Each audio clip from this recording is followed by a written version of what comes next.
Hello everyone, welcome to Brahmi academy. Brahmi academy के online platform पर आप सभी का बहुत बहुत स्वागत है। दोस्तों, जैसे कि आप सभी मध्य प्रदेश लोक सेवा आयोग के प्रीलिम्स पेपर से फ्री हो चुके होंगे और आप सभी जो है अब मुख्य परीक्षा की तैयारी में जुट चुके होंगे और मुख्य परीक्षा को टारगेट करते हुए विभिन्न प्रश्न पत्रों की तैयारी आप लोग करना शुरू कर चुके होंगे। तो मैं जो है इस सेशंस में आपको हिंदी का जो आपका 5वां प्रश्न पत्र है उसका सिलेबस कंप्लीट करवाऊंगा। 5वां प्रश्न पत्र बहुत महत्वपूर्ण है। उसके कई कारण हैं। पहला कारण तो यह है कि उसका सिलेबस बाकी प्रश्न पत्रों की तुलना में थोड़ा सा छोटा है।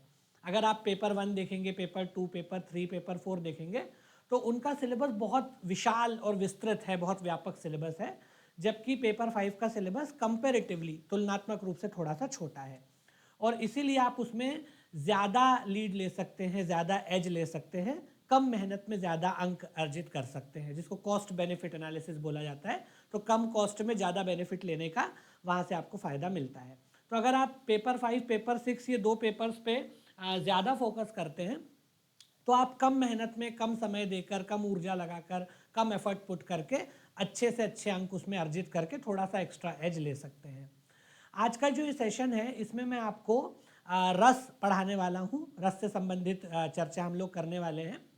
जैसा कि आपने सिलेबस देखा ही होगा, अभी जो सिलेबस में चेंजेस आए हैं उसके मुताबिक अब जो है काव्य खंड के रस और छंद ये 2 टॉपिक आपके सिलेबस में ऐड हो गए हैं। इससे पहले अलंकार पूछे जाते थे, लेकिन अब जो है अलंकारों को सिलेबस से बाहर कर दिया गया है और उसकी जगह छंद और रस ये 2 टॉपिक डाल दिए गए हैं। हिंदी के सिलेबस को हम वैसे कई भागों में बांट लेते हैं पढ़ने की सुविधा की दृष्टि से, अध्ययन की सुविधा की दृष्टि से। जैसे व्याकरण खंड है, जिसको हम भाषा खंड भी बोल देते हैं, व्याकरण खंड भी बोल देते हैं, और काव्य खंड है। तो जो काव्य खंड वाला पोर्शन है उसका संबंध होता है कविता के साथ। हिंदी कविता में जो तत्व विद्यमान रहते हैं उसको हम काव्य खंड बोल देते हैं। काव्य शब्द का मतलब ही होता है कविता, ठीक है।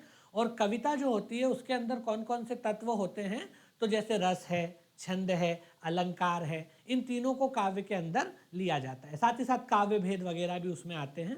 तो ऐसे 4-5 टॉपिक मिल करके काव्य खंड बनता है। अगर हम मध्य प्रदेश लोक सेवा आयोग मुख्य परीक्षा के 5वें प्रश्न पत्र की बात करें तो उसमें काव्य खंड के 2 टॉपिक्स आपके सिलेबस का हिस्सा है। पहला है रस और दूसरा है छंद। अगर हम रस की बात करें तो इससे भी 5 नंबर का क्वेश्चन आना है, 5 अंक का, और छंद से बात करें तो उससे भी 5 अंक का प्रश्न आना है। तो आपका अगर आप सिलेबस देखेंगे तो उसमें बाकायदा डिफाइन किया हुआ है कि 10 नंबर का मतलब 10 अंक के या 10 नंबर के जो क्वेश्चंस हैं वो आपके काव्य खंड से आने वाले हैं। उसमें से 5 नंबर का रस का पेपर में मतलब प्रश्न रहेगा और 5 नंबर का आपका छंद का रहेगा। तो अगर आप रस को ठीक से पढ़ लेते हैं, इसकी अच्छे से अच्छी एक समझ विकसित कर लेते हैं, तो आप ये मान के चलिए कि आपके 5 नंबर सीधे सीधे आपको मिल जाएंगे। क्योंकि इससे प्रश्न जो है, एक बात तो यह है कि बहुत मुश्किल नहीं आएगा, और दूसरी बात यह है कि ये बहुत ही रुचिकर टॉपिक है, बहुत ही रोचक टॉपिक है। तो आप ये मान के चलिए कि रस से आपको 5 नंबर का जो है वो पेपर में आना ही आना है, क्योंकि वो सिलेबस के अंदर ही दिया हुआ है। 5 नंबर का रस, 5 नंबर का छंद, तो 5 नंबर का ये आपका पका हुआ क्वेश्चन है, आप मान के चलिए इसमें से। दूसरी बात यह है कि रस का जो टॉपिक है ये बहुत ही रोचक टॉपिक है, मतलब ये बोरिंग नहीं है। हो सकता है आपको कुछ टॉपिक बोरिंग लगते हो कि मतलब पढ़ने में थोड़ी सी ऊब होती है या थोड़ा सा बोर्डम महसूस होती है, क्योंकि ये काव्य से जुड़ा हुआ टॉपिक है, कविता से जुड़ा हुआ टॉपिक है, इसमें कविताएं आती है, उससे जुड़े हुए प्रसंग आते हैं। तो इसलिए ये बहुत ही रोचक टॉपिक बन जाता है। तो आप इसको मस्ती मजाक में, खेल खेल में ही पढ़ लेंगे, और साथ ही साथ आपके 5 नंबर के प्रश्न पत्र में यहाँ पर मतलब 5वें प्रश्न पत्र में 5 अंक भी यहाँ से आपको हासिल हो जाएंगे बहुत आसानी से, ठीक है। तो रस और छंद इन दोनों टॉपिक्स को हम कंप्लीट करेंगे। पहले आज जो है हम रस पढ़ रहे हैं, रस को कंप्लीट करने की कोशिश करते हैं। तो शुरुआत करते हैं हमारी क्लास की आज। देखिए, सबसे पहले हमें ये जानना पड़ेगा कि रस क्या होता है, रस का क्या अर्थ होता है, ठीक है।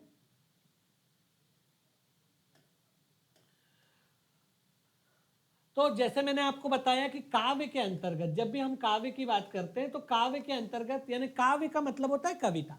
काव्य और कुछ नहीं है, कविता को ही काव्य बोला जाता है। अब कविता बोलो या काव्य बोलो, एक ही बात है। जब भी हम कविता या काव्य की बात करते हैं तो काव्य के अंदर कई तत्व विद्यमान होते हैं। जब भी कोई कविता लिखी जाती है तो उसके अंदर कई तत्व विद्यमान होते हैं, उन्हीं में से एक तत्व रस है।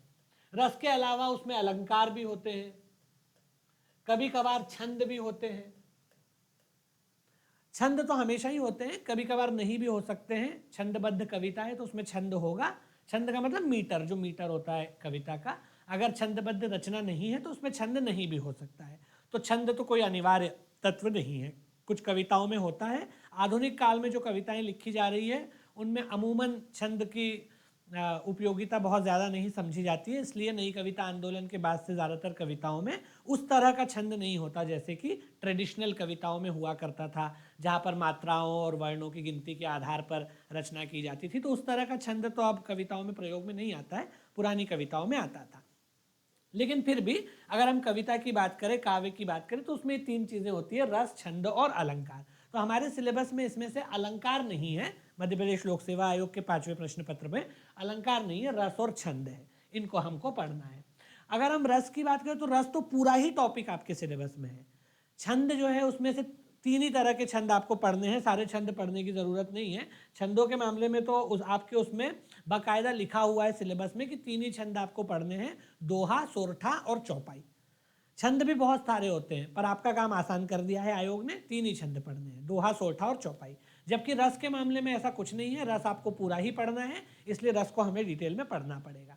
अब बात करते हैं कि रस क्या होता है। देखिए, जब भी कोई कविता लिखी जाए या नॉर्मली कोई बात की जाए, मैं आपसे कोई बात कर रहा हूँ, आप लोग आपस में कोई बात कर रहे हैं, आप कोई फिल्म देख रहे हो, आप कोई कविता पढ़ रहे हो, आप कोई कहानी पढ़ रहे हो, कोई मूवी देख रहे हो, जनरली क्या होता है कि इनमें हर सीन में, हर सीक्वेंस में या पूरी कहानी में या पूरी फिल्म में कोई ना कोई इमोशन रहता है, कोई ना कोई फीलिंग रहती है।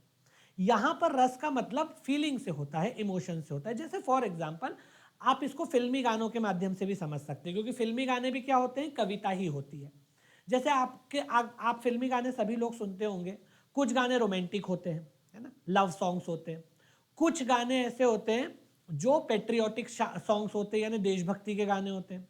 कुछ गाने ऐसे होते हैं जो लोरियां होती है, माँ बेटे के बीच में, माँ बच्चे को सुला रही है, लोरी गा रही है, या भाई बहन आपस में गीत गा रहे हैं, आपस में उनका प्रेम है, तो वैसा भी गाना हो सकता है ना। जैसे 1,000 में मेरी बहना है, तो भाई बहन के आपस का प्यार है उसमें, है ना। कभी कभार ये भी हो सकता है कि कोई दुख का गाना है, सैड सॉन्ग जिसको बोलते हैं, है ना। सैड सॉन्ग भी कई तरीके के हो सकते हैं, है ना, तो सैड सॉन्ग होता है।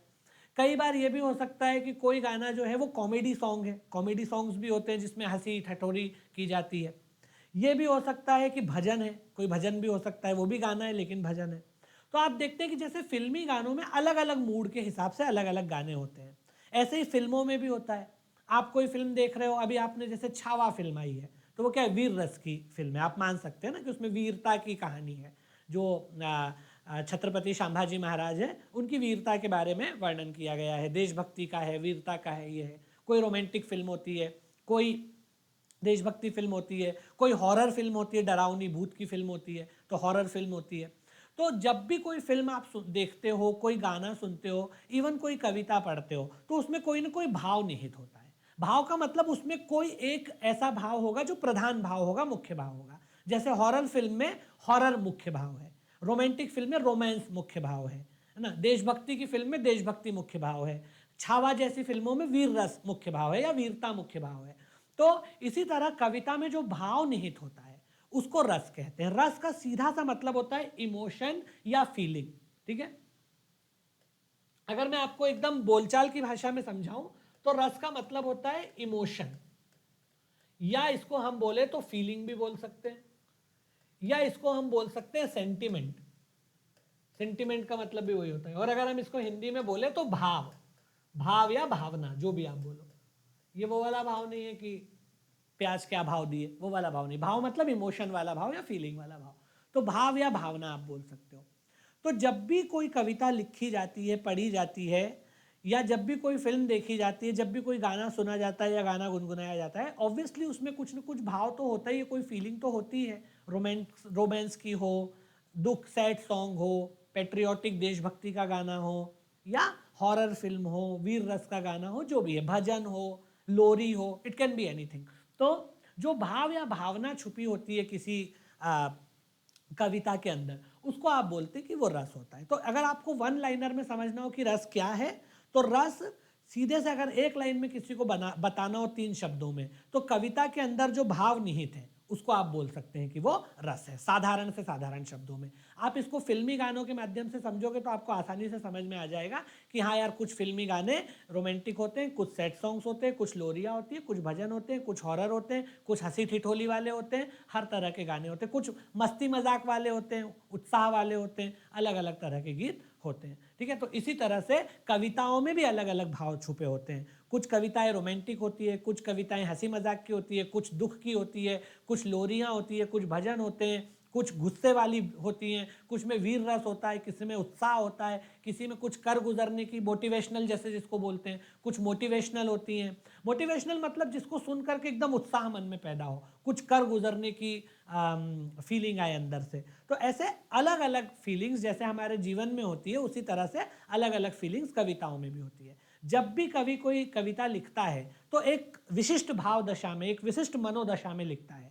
उस समय मान लो उसके मन में रोमांस का भाव है तो रोमांटिक कविता लिख देगा, उस समय दुख में डूबा हुआ है तो दुख की कविता लिख देगा, उस समय अगर मान लो कि भजन के मूड में है, भगवान की भक्ति के मूड में है तो वैसा लिख देगा, है ना। तो कवि जो है जिस तरह की भाव दशा में होता है, उस जिस तरह की मनोदशा में होता है, वही भाव उसकी कविता में भी आ जाता है। तो रस को अगर एक शब्द में बताना हो तो रस, काव्य में जो भाव निहित होता है वो रस होता है, पहली बात। अगर हम इसको थोड़ा सा टेक्निकल टर्मिनोलॉजी में देखें, यानी कि पढ़ाई लिखाई वाली भाषा में देखें, तो यहाँ पर रस की कुछ परिभाषाएं दी हुई है, मैं उनको पढ़ते हुए आपको एक्सप्लेन करता हुआ चलूंगा। ठीक है, यहाँ पर एक आ गया कि रस का शाब्दिक अर्थ होता है आनंद। आप भी बातचीत में बोलते होंगे, रस का जब प्रयोग करते होंगे तो जब आनंद का प्रयोग करना हो कहीं, आनंद की जगह हम रस शब्द का प्रयोग करते हैं। अरे बड़ा रस आ रहा था, मतलब बहुत आनंद आ रहा था, बोलते ना, बोल बालचंद में, अरे इसकी बातों में बहुत रस आता है, मतलब उसकी बातों में बड़ा आनंद आता है। अरे आज तो रस आ गया, मतलब आज तो आनंद आ गया। तो रस का शाब्दिक अर्थ बोलचाल में क्या होता है? आनंद होता है। ठीक है, काव्य को, काव्य यानी कविता को, कविता को पढ़ने या सुनने से जिस आनंद की अनुभूति होती है उसको रस कहते हैं। जब आप किसी कविता को पढ़ते या सुनते हैं तो उसके बाद आपके मन में जो आनंद उत्पन्न होता है, जो भाव उत्पन्न होता है, उसी को हम रस कहते हैं। अब देखिए, यहां पर आनंद का मतलब पॉजिटिव वाला आनंद नहीं है, खुशी वाला आनंद नहीं है। हम लोग बोलचाल में आनंद का क्या मतलब समझते हैं कि भाई खुशी, मजा, मजा आ रहा है तो आनंद है, खुशी हो रही है तो आनंद है, आपको प्रसन्नता हो रही है तो आनंद है। लेकिन जब हम रस की बात काव्य शास्त्र के अनुसार करते हैं तो यहां पर इस आनंद का मतलब मजे या खुशी या हैप्पीनेस या प्रसन्नता से नहीं है। यहां पर इस आनंद का मतलब उस फीलिंग से है।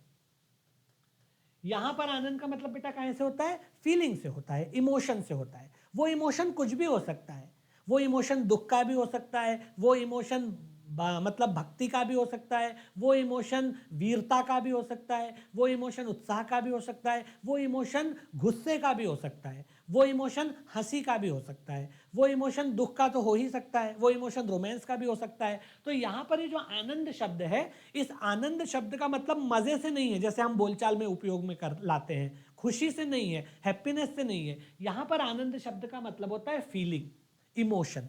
ठीक है, तो रस का मतलब क्या हो गया? फीलिंग या इमोशन, जो मैंने अभी आपको बताया। ठीक है, जब भी आप किसी कविता को पढ़ते हैं, मैं आपको यहाँ पर जब भी उदाहरण बताऊंगा तो थोड़ा सा फिल्मी गानों वगैरह का बताऊंगा, क्योंकि उससे समझना बहुत आसान हो जाता है। ठीक है, आप कविता को, आजकल कविता तो कोई पढ़ता नहीं है पर गाने सब लोग सुनते हैं, फिल्मी गाने, तो वो फिल्मी गाने भी क्या एक तरह की कविता ही है। जब दुनिया में फिल्में नहीं थी तो लोग कविताएं पढ़ा करते थे, अब फिल्में हैं तो लोग उसी के गाने कान में हेडफोन्स लगा करके सुनते रहते हैं। तो इस तरीके से वो भी कविता का ही एक रूप है।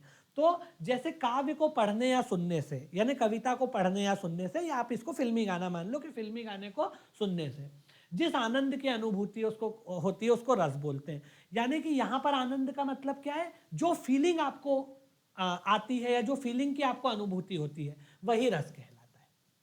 जैसे फॉर एग्जाम्पल, अगर आप कोई, मान लो आप कपिल शर्मा का कॉमेडी शो देख रहे हो तो आप अपने आप हंसने लगोगे, क्योंकि जो वो बता रहा होता है या जो वो बोल रहा होता है, आपके मन में भी वो भाव पैदा हो जाता है। आप रात में अकेले बैठे हुए हो, अंधेरा है और आप हॉरर फिल्म देख रहे हो, आपने आधा घंटा हॉरर फिल्म देखी, थोड़ी देर बाद ये होगा कि आपका बाहर जाने में मतलब आपको ठीक नहीं लगेगा, आपको डर लगेगा बाहर जाने में। कि अरे, क्योंकि आपके अंदर क्या है, डर का भाव पैदा हो गया। इसी तरीके से आप मान लो कि कोई रोमांटिक गाना सुनते हो तो आपके अंदर भी रोमांस का भाव पैदा हो जाता है।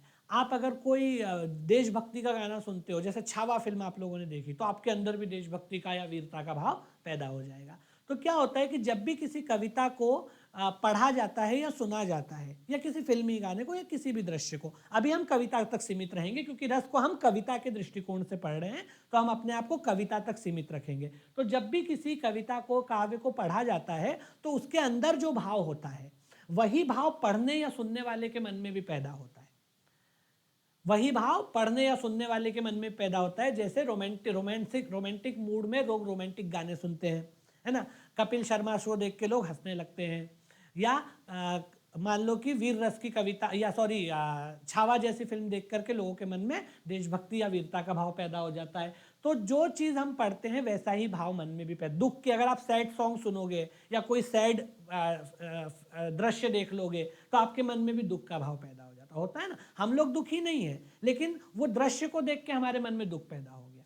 हम लोग अच्छे हंस बोल रहे थे, लेकिन मान लो कोई सैड सॉन्ग सुन लिया या कोई दृश्य सैड देख लिया, या मान लो आप रामचरितमानस पढ़ रहे हो और राम को वनवास मिल रहा है, वो दृश्य पूरा अगर आप प्रसंग पढ़ोगे जिसमें भरत जो है वो रो रहे हैं, वहाँ लेने आए हैं राम को, जो चित्रकूट सभा जिसको बोलते हैं, वहाँ पर सभी लोग रो रहे हैं, सब लोग चाहते हैं कि राम वापस आ जाएं, दशरथ की मृत्यु हो चुकी है, तो आपके भी मन पसीज जाता है, आपका भी मन में दुख होने लगता है कि उस दृश्य को देख करके।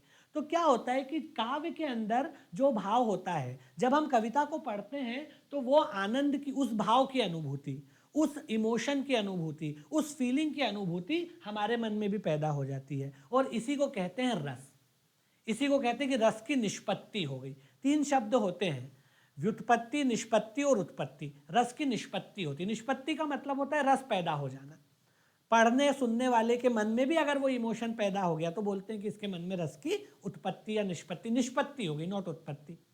उत्पत्ति जो है वो जीव की होती है, प्राणी की, है ना, और निष्पत्ति जो है वो रस की होती है, और व्युत्पत्ति शब्दों की होती है। अभी अपन तद्भव तत्सम शब्द पढ़ेंगे तो हम व्युत्पत्ति भी जानेंगे। व्युत्पत्ति शब्दों की होती है, उत्पत्ति जीव की होती है, और निष्पत्ति रस की होती है। तो रस की निष्पत्ति हो जाती है। तो आपको एक ऑल इन ऑल समझ में आ गया होगा कि रस क्या होता है। रस बेसिकली वो इमोशन या फीलिंग है जो किसी काव्य में या कविता में होता है, और जब सामने वाला पाठक या श्रोता उसको पढ़ता या सुनता है तो वही भाव इवेंचुअली उसके मन में, उसके जहन में भी पैदा हो जाता है। जैसे मान लो कि मैं कोई कविता पढ़ रहा हूँ, तो जो भाव कविता में है इवेंचुअली मेरे मन में भी, मेरे जहन में भी वही भाव पैदा हो जाएगा। मैं भी सैड सॉन्ग या सैड दृश्य देख के रोने लगूंगा, हंसी वाली कविता पढ़ के हंसने लगूंगा, रोमांटिक कविता पढ़ के रोमांटिक फील करने लगूंगा, या भजन सुन के भक्ति में डूब जाऊंगा। ये भी होता है अगर आप भजन सुनते हो। जैसे आप देखते हो ना, जो लोग थोड़े से भजन वगैरह सुनते हैं तो एकदम लीन हो जाते हैं भगवान में। मेरे राम जी से कह देना जय श्री राम, तो सब लोग उसी में लीन हो जाएंगे एकदम। तो वो रस की निष्पत्ति होती है। रस की निष्पत्ति मतलब जो काव्य में जो भाव है वही भाव आपके मन में भी पैदा हो गया उसको पढ़ने या सुनने के बाद, तो उसको कहा जाता है कि वो रस है। अब ये रस जो है, यहाँ पर रस का मतलब आनंद होता है। अब आप देख रहे हो कि आनंद जो है वो हमेशा, आनंद का मतलब यहाँ पर मजे से नहीं है, वो कोई भी भाव हो सकता है, कोई भी फीलिंग हो सकती है, कोई भी अनुभूति हो सकती है। वो दुख की भी हो सकती है, वो डर की भी हो सकती है, वो घृणा की भी हो सकती है, वो वीरता की भी हो सकती है, उत्साह की भी हो सकती है, वो वात्सल्य की भी हो सकती है, वो भक्ति की भी हो सकती है, वो रोमांटिक भी हो सकती है, वो कॉमेडी भी हो सकती है, कोई भी हो सकती है। तो यहाँ आनंद का मतलब किसी भी तरह के भाव से है, चाहे वो दुख का हो या खुशी का हो। जैसी कविता वैसा भाव आपके मन में पैदा हो गया तो बोलेंगे कि रस की निष्पत्ति हो गई। अर्थात रस बेसिकली इमोशन है जो कविता में भी होता है और वो पढ़ने और सुनने वाले के मन में भी पैदा हो जाता है। ठीक है, ये बात आपको बेसिक समझ में आ गई होगी। अब रस का संबंध, रस शब्द बना कैसे है, तो श्र धातु से शब्द बना है। ये वैसे ही मैंने थोड़ा सा, मान लो कि अगर आपको लिखने को आ जाए तो थोड़ा सा आपको ये पता होना चाहिए कि आंसर कैसे लिखा जाएगा। तो ये श्र धातु से बना है। धातु रूट वर्ड्स होते हैं जिनसे अल्टीमेटली फिर क्रियाएं बनती हैं, शब्द बनते हैं। वो अभी अपन आगे देखेंगे धातुएं क्या होती है। धातु ऐसे रूट वर्ड्स होते हैं या रूट सिलेबल्स होते हैं जिनसे अल्टीमेटली फिर वर्ब या क्रिया बनती है, ऐसा। तो ये श्र धातु से बना हुआ है जिसका मतलब होता है प्रवाहमान, जो बह रहा है।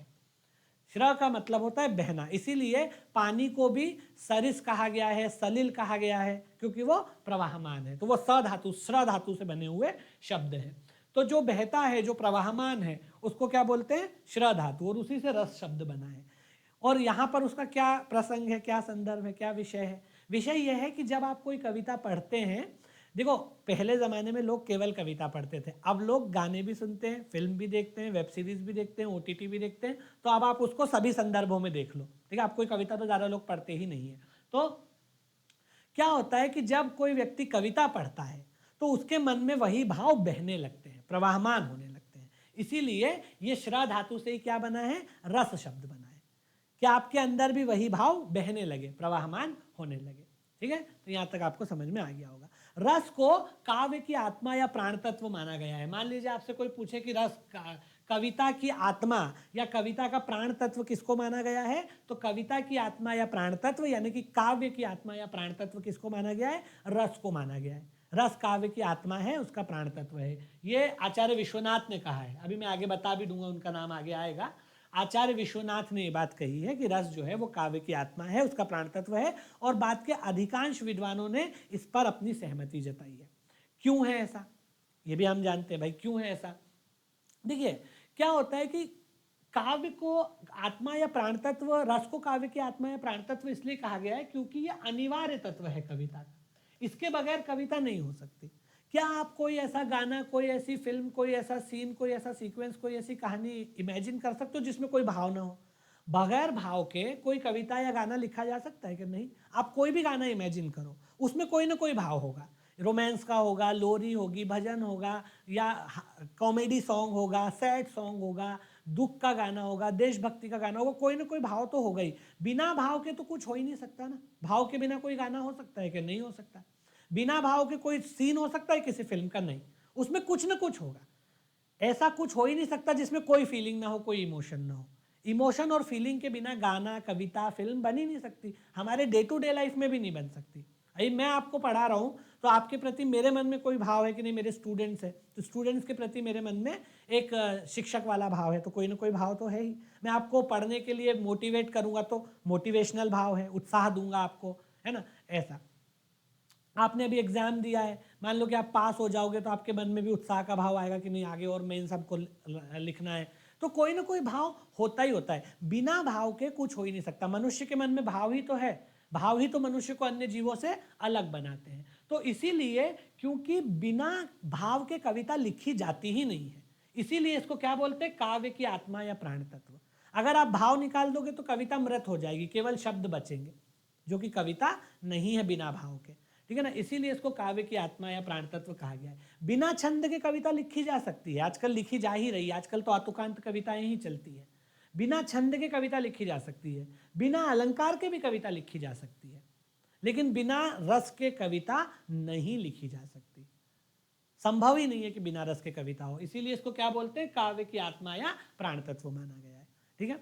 तीसरी बात है, किसी भी काव्य रचना को पढ़ने या सुनने से जिस आनंद की अनुभूति होती है उसे रस कहते हैं, जो मैंने आपको समझा दिया है। यहाँ आनंद का मतलब उस भाव से है, उस भाव की अनुभूति से है जो काव्य में भी है और उसे पढ़ के या सुन के हमारे मन में भी उत्पन्न हो गया, ठीक है। तो यहाँ तक आपको बात समझ में आ गई होगी।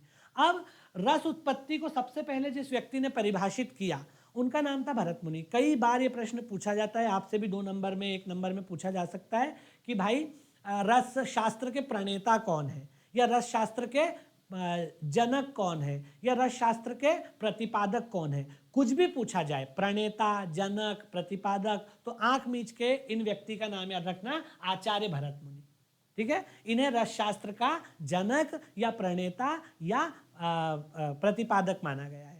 क्यों माना गया है वो भी मैं समझाऊंगा, मैं हवा में कोई बात नहीं कर रहा हूँ, हर चीज को समझाते हुए आगे चलूंगा। क्योंकि जो भरत मुनि है, आचार्य भरत मुनि संस्कृत के प्रकांड विद्वान हुए हैं। इन्होंने एक ग्रंथ लिखा नाट्यशास्त्र, और इस नाट्यशास्त्र ग्रंथ में इन्होंने पहली बार रस की विवेचना की, रस के बारे में डिटेल में बताया।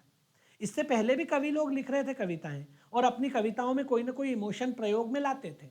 कुछ रोमांटिक कविताएं होती थी, कुछ भक्ति की कविताएं होती थी, कुछ दुख की कविताएं होती थी, कुछ आश्चर्य की कविताएं होती थी। लेकिन भरत मुनि ने पहली बार क्या किया कि इसको एक विवेचना के रूप में इसका सिद्धांत दिया। उन्होंने तमाम कविताओं में से अधिकांश को पढ़ा और एक शास्त्र की तरह से बताया कि जितने भी कवि हैं वो इतने तरह के अलग अलग रसों को अपने काव्य में प्रयोग में लाते हैं, अपनी कविता में प्रयोग में लाते हैं, और उन्होंने उसको एक शास्त्र की तरह से विकसित किया। इसीलिए भरत मुनि को क्या कहा जाता है? रस शास्त्र का जनक या प्रणेता या प्रतिपादक कहा जाता है। और इन्होंने रस सिद्धांत कौन सी किताब में दिया? तो इनका बहुत प्रसिद्ध किताब है नाट्य शास्त्र, इसमें उन्होंने रस सिद्धांत का प्रतिपादन किया। ठीक है, तो अगर आप देखिए भरत मुनि का नाम लिख देंगे तो आपको 1 नंबर मिलेगा, अगर आप उसमें नाट्य शास्त्र का भी नाम लिख देंगे तो आपको एक्स्ट्रा आधा नंबर मिलेगा। आंसर राइटिंग में, उत्तर लेखन में आप कैसे अपने उत्तर में वैल्यू एडिशन करते हैं, इसका बड़ा महत्व होता है। जो भी परीक्षार्थी या अभ्यर्थी मुख्य परीक्षा देते हैं वो सभी कुछ ना कुछ पढ़े हुए रहते हैं, बगैर पढ़े आपका प्रीलिम्स नहीं निकलता है। अगर आपने प्रीलिम्स क्वालिफाई किया है इसका मतलब है कि आप लर्नर्ड है, पढ़े लिखे आदमी हैं। ठीक है, और इसीलिए जब आप मुख्य परीक्षा में लिख के आएंगे तो सभी कुछ ना कुछ लिख के आएंगे, ऐसा तो नहीं है कि कोई बिना पढ़े वहाँ जाएगा। फिर किसी का सिलेक्शन होगा, किसी का नहीं होगा। क्यों? किस आधार पे? उत्तर लेखन के आधार पे। आप अपने आंसर को कैसे औरों की तुलना में अधिक प्रभावोत्पादक, अधिक श्रेष्ठ और अधिक वैल्यू एडेड बनाते हैं, यह आप पे निर्भर करता है। कोई एक एक्स्ट्रा बात जो बाकियों ने नहीं लिखी अगर आप लिख दें, कोई एक्स्ट्रा प्रेजेंटेशनल स्किल जो बाकियों में नहीं है आपके पास है, अगर आप अपनी कही बात को किसी डेटा से, किसी फैक्ट से, किसी रिपोर्ट के डेटा से, किसी से भी अगर सब्सटेंशिएट करते हैं तो आपको एडिशनली आधा नंबर मिलता है। और सारे पेपर में अगर मान लो कि 20 प्रश्न है और आधा आधा नंबर आपने सब में ज़्यादा ले लिया तो आप 10-12 नंबर वैसे ही लीड ले लेंगे। आगे बात समझ में? तो इसीलिए उत्तर लेखन में ये बहुत महत्वपूर्ण होता है। जैसे आप यहाँ पर जब भी भरत मुनि का नाम लिखे तो साथ में उनकी ग्रंथ का नाम लिखे नाट्य शास्त्र। इसमें पहली बार उन्होंने रस सिद्धांत का प्रतिपादन किया था, इसकी विवेचना दी थी। विवेचना का मतलब है कि ये बताया था कि कवि इतने तरह के अलग अलग मनोभावों को अपने कविताओं में प्रयोग में लाते हैं, इसलिए इन सबको रस माना जाना चाहिए। पहली बार इन्होंने ये बताया। रस तो शुरू से ही प्रयोग में आ रहा था। पहली कविता जब दुनिया में लिखी गई होगी तो किसी भाव में ही लिखी गई होगी। वियोगी होगा पहला कवि, आह से उपजा होगा गान। तो पहली कविता भी किसी न किसी भाव से ही लिखी गई थी, वियोग के भाव से लिखी गई थी, आदि कवि वाल्मीकि ने लिखी थी। लेकिन उसको एक शास्त्र का रूप देना भरत मुनि ने किया। भरत मुनि ने भी जब पहली बार रस का प्रतिपादन किया तो उन्होंने इतने सुंदर ढंग से इसको परिभाषित किया है, अभी हम आगे पढ़ेंगे उसी के बारे में पूरा। बहुत ही सुंदर ढंग से इसका उन्होंने बहुत ही सुंदर और विस्तृत ढंग से, बहुत व्यापक ढंग से इसकी विवेचना उन्होंने दी है। उन्होंने एक सूत्र लिखा इसको परिभाषित करते हुए। ये सूत्र अगर आपने याद कर लिया और रस की परिभाषा आई या भरत मुनि के के बारे में पूछा गया तो आप ये पूरा का पूरा सूत्र लिख के आ जाइएगा तो आपको फुल नंबर मिल जाएंगे। इसको बोलते ही है रस सूत्र। इस सूत्र का नाम ही क्या है? रस सूत्र।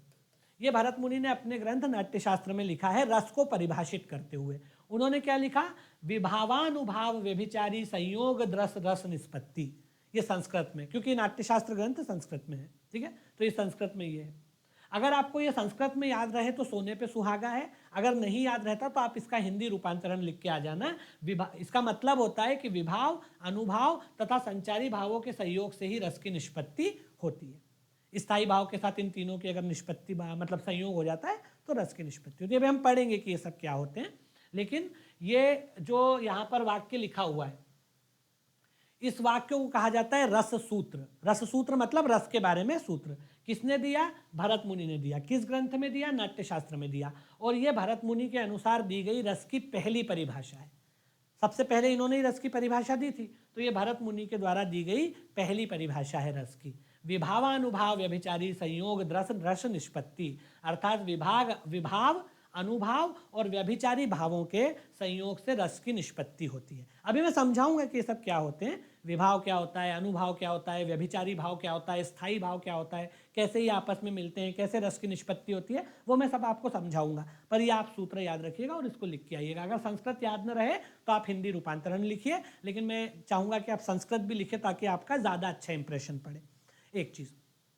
दूसरी चीज़ ये है कि रस का जो कंसेप्ट है या अलंकार का जो कंसेप्ट है या छंद का जो कंसेप्ट है वो हिंदी में संस्कृत से आया है। ये सब संस्कृत के आचार्य हैं, चाहे वो भरत मुनि हो, मम्मट हो, पिंगल हो, अभी हम बात करेंगे इनके बारे में। ये सब रस संस्कृत के आचार्य हैं, संस्कृत के विद्वान हैं। क्योंकि हमारी हिंदी संस्कृत से ही बनी है, इसीलिए संस्कृत काव्य के ही सारे गुण हिंदी काव्य में भी आए हैं। तो ये चाहे छंद का सिद्धांत हो, चाहे रस का सिद्धांत हो, चाहे अलंकार का सिद्धांत हो, चाहे शब्द गुण हो, शब्द शक्ति हो, ये तमाम जो सिद्धांत है ये संस्कृत से ही हिंदी में आए हैं, ठीक है ना। तो बिल्कुल वैसे ही है जैसे संस्कृत में थे वैसे हिंदी में भी आ गए हैं। अरे भाई दुनिया की कोई भी कविता हो, कोई भी गाना हो, उसमें कोई ना कोई फीलिंग तो होगी ना। ऐसा थोड़ी कि रस केवल हिंदी कविता में होता है। इंग्लिश में भी कोई रोमांटिक सॉन्ग्स होते हैं, कोई सैड सॉन्ग्स होते हैं, कोई पेट्रियाटिक सॉन्ग्स होते हैं। दुनिया की हर जबान में जब भी कविता लिखी जाएगी इन्हीं फीलिंग्स में लिखी जाएगी।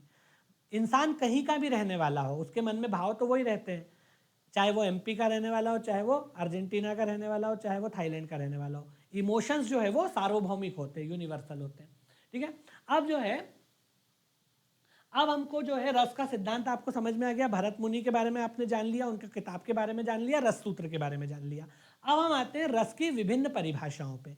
कई बार जो परीक्षा में प्रश्न पत्र में आपसे पूछा जाता है वो किसी विद्वान का नाम ले करके उसकी परिभाषा पूछी जाती है। आजकल ऐसा हो गया है, पीएससी ये करती आई है।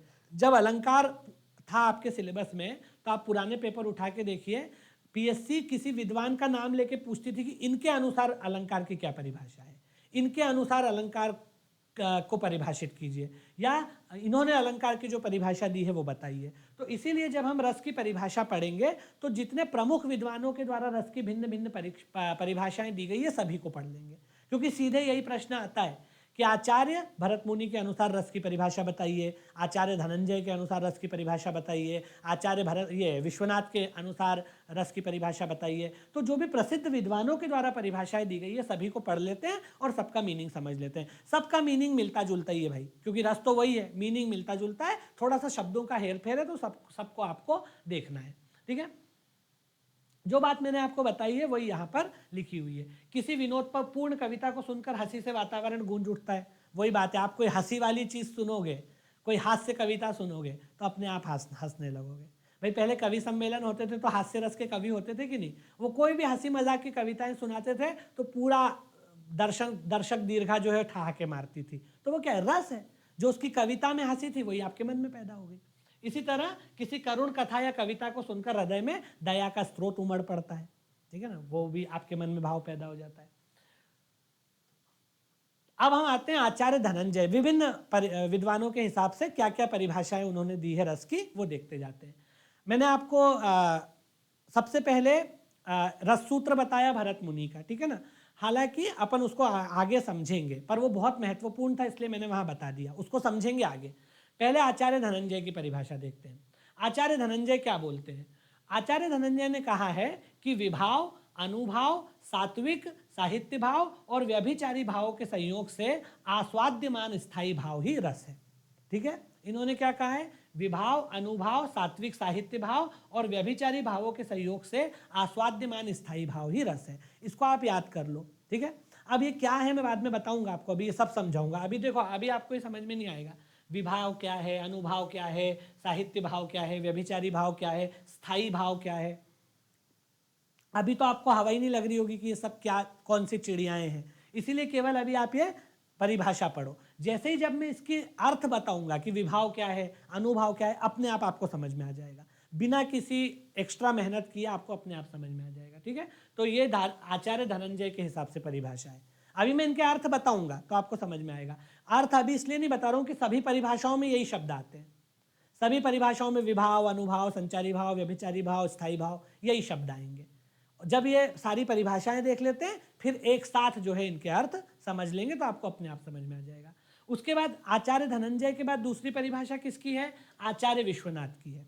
यही आचार्य विश्वनाथ है जिन्होंने रस को काव्य की आत्मा कहा है और यह कहा है कि रसात्मकम वाक्यम काव्यम, अर्थात रसयुक्त वाक्य ही काव्य है, ठीक है। आचार्य विश्वनाथ जो है इन्होंने दो बातें कही। पहली बात तो इनकी किताब का नाम याद रखो, जैसे मैंने आपको भरत मुनि की किताब बताई वैसे ही आचार्य विश्वनाथ की किताब का नाम याद रखिए, साहित्य दर्पण। बहुत महत्वपूर्ण किताब है, ठीक है। तो अगर मान ली कि आप आचार्य विश्वनाथ की परिभाषा आपसे पूछी गई और आप सीधे लिखो कि आचार्य विश्वनाथ के अनुसार रस की परिभाषा निम्नलिखित है और आप नीचे लिख दो, ठीक है।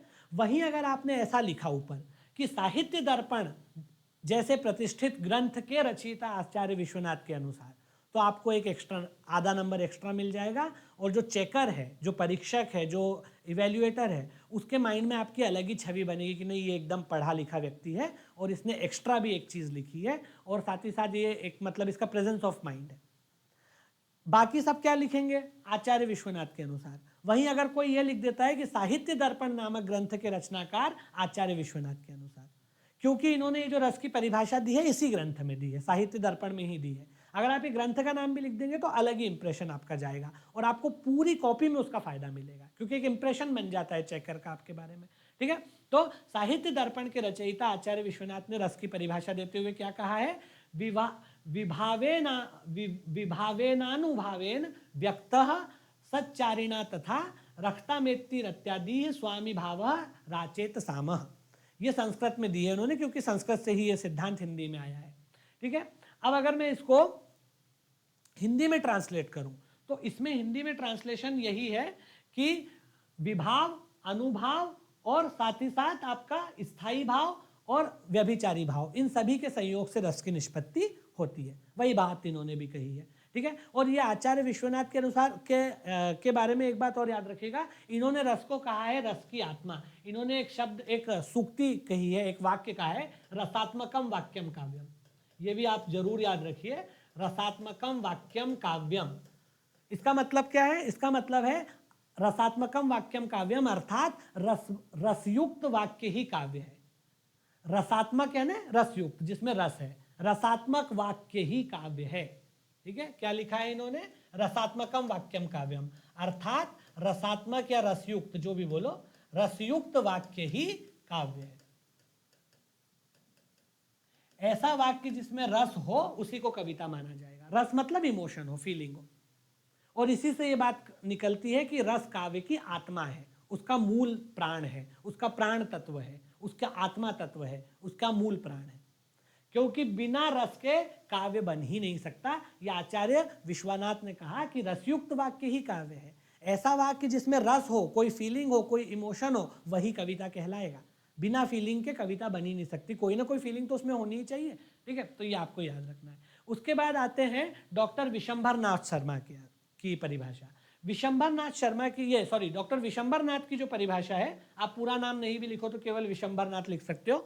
डॉक्टर विशंभर नाथ की जो परिभाषा है, इसमें इन्होंने कहा है कि भावों के छंदात्मक समन्वय का नाम ही रस है। क्या कहा है, भावों के छंदात्मक समन्वय का नाम ही रस है। उसके बाद आचार्य श्याम सुंदर दास के अनुसार परिभाषा देखिए।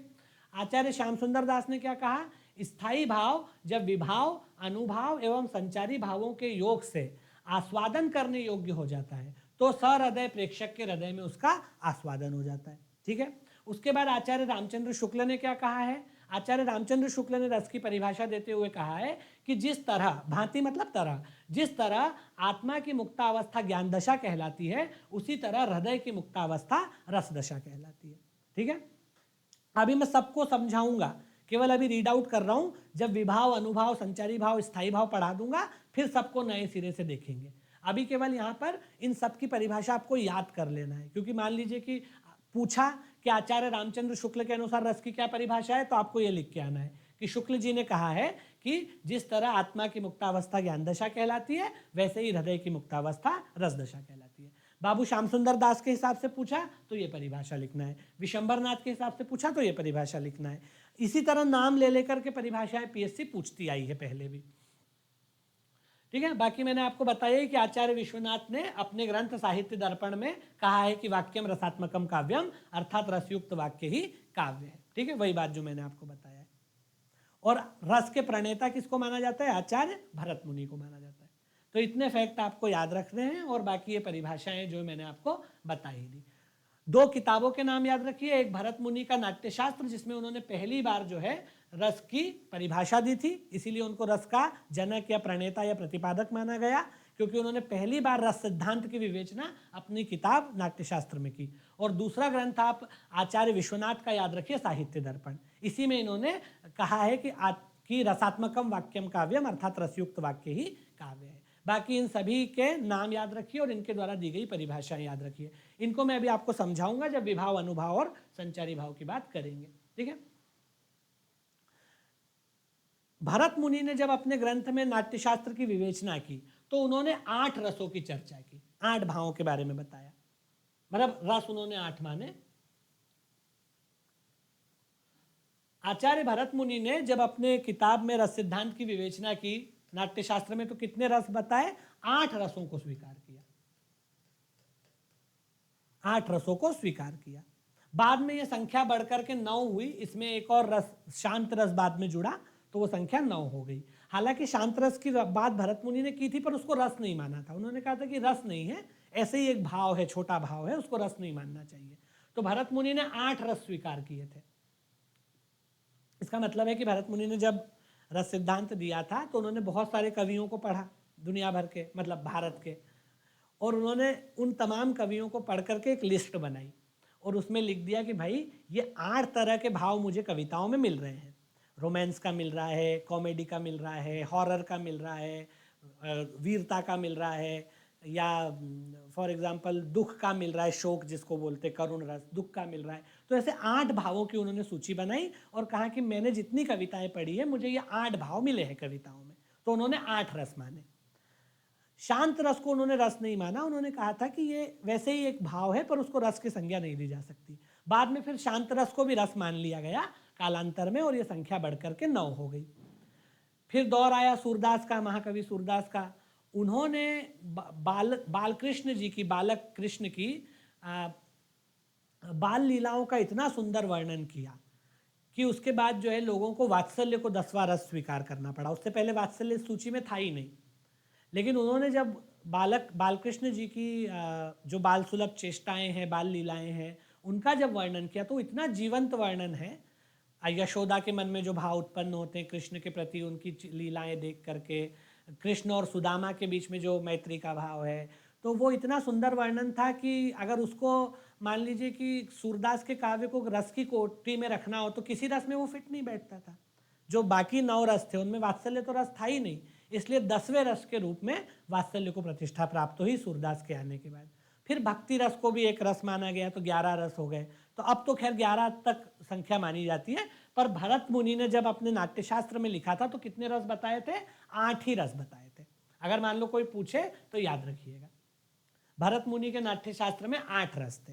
बाद में फिर 9वां रस शांत रस जुड़ा, 10वां रस वात्सल्य जुड़ा और फिर 11वां रस भक्ति रस भी इसमें जुड़ गया। तो अब तो 11 रस हैं पर शुरुआत में 8 ही थे। भरत मुनि ने शांत रस को अलग से रस नहीं माना था, उसको एक भाव, छोटा भाव माना था। ऐसा कहा कि उसको रस नहीं मान सकते। ठीक है, ये आपको याद रखना है। अभी कौन कौन से 9 रस है वो मैं आपको बता दूंगा। 11 रस हो गए हैं अब तो, वो तो अपन बता देंगे। यहाँ तक मेरे हिसाब से आपको चीज़ें क्लियर हो गई होंगी। अब ये जो परिभाषाओं में बार बार विभाव, अनुभाव, व्यभिचारी भाव, संचारी भाव आ रहा है, इसके बारे में चर्चा करते हैं। तो अभी तक जो हमने पढ़ा या समझा उसके बारे में मैं 1 सेकेंड या 5 सेकेंड 10 सेकेंड आपको बता देता हूँ कि रस क्या होता है। ये देखा, रस किसे कहते हैं भाई? हमने देखा कि भाई काव्य में, कविता में जो भाव निहित होता है, जो फीलिंग होती है, जो इमोशन होता है, जो भावना होती है, वो रस होती है। और उस कविता को पढ़ करके पढ़ने या सुनने वाले के मन में भी वही भाव पैदा हो जाता है, तो हम उसे कहते हैं कि रस पैदा हो गया, रस की निष्पत्ति हो गई। ठीक है, बोलचाल की भाषा में।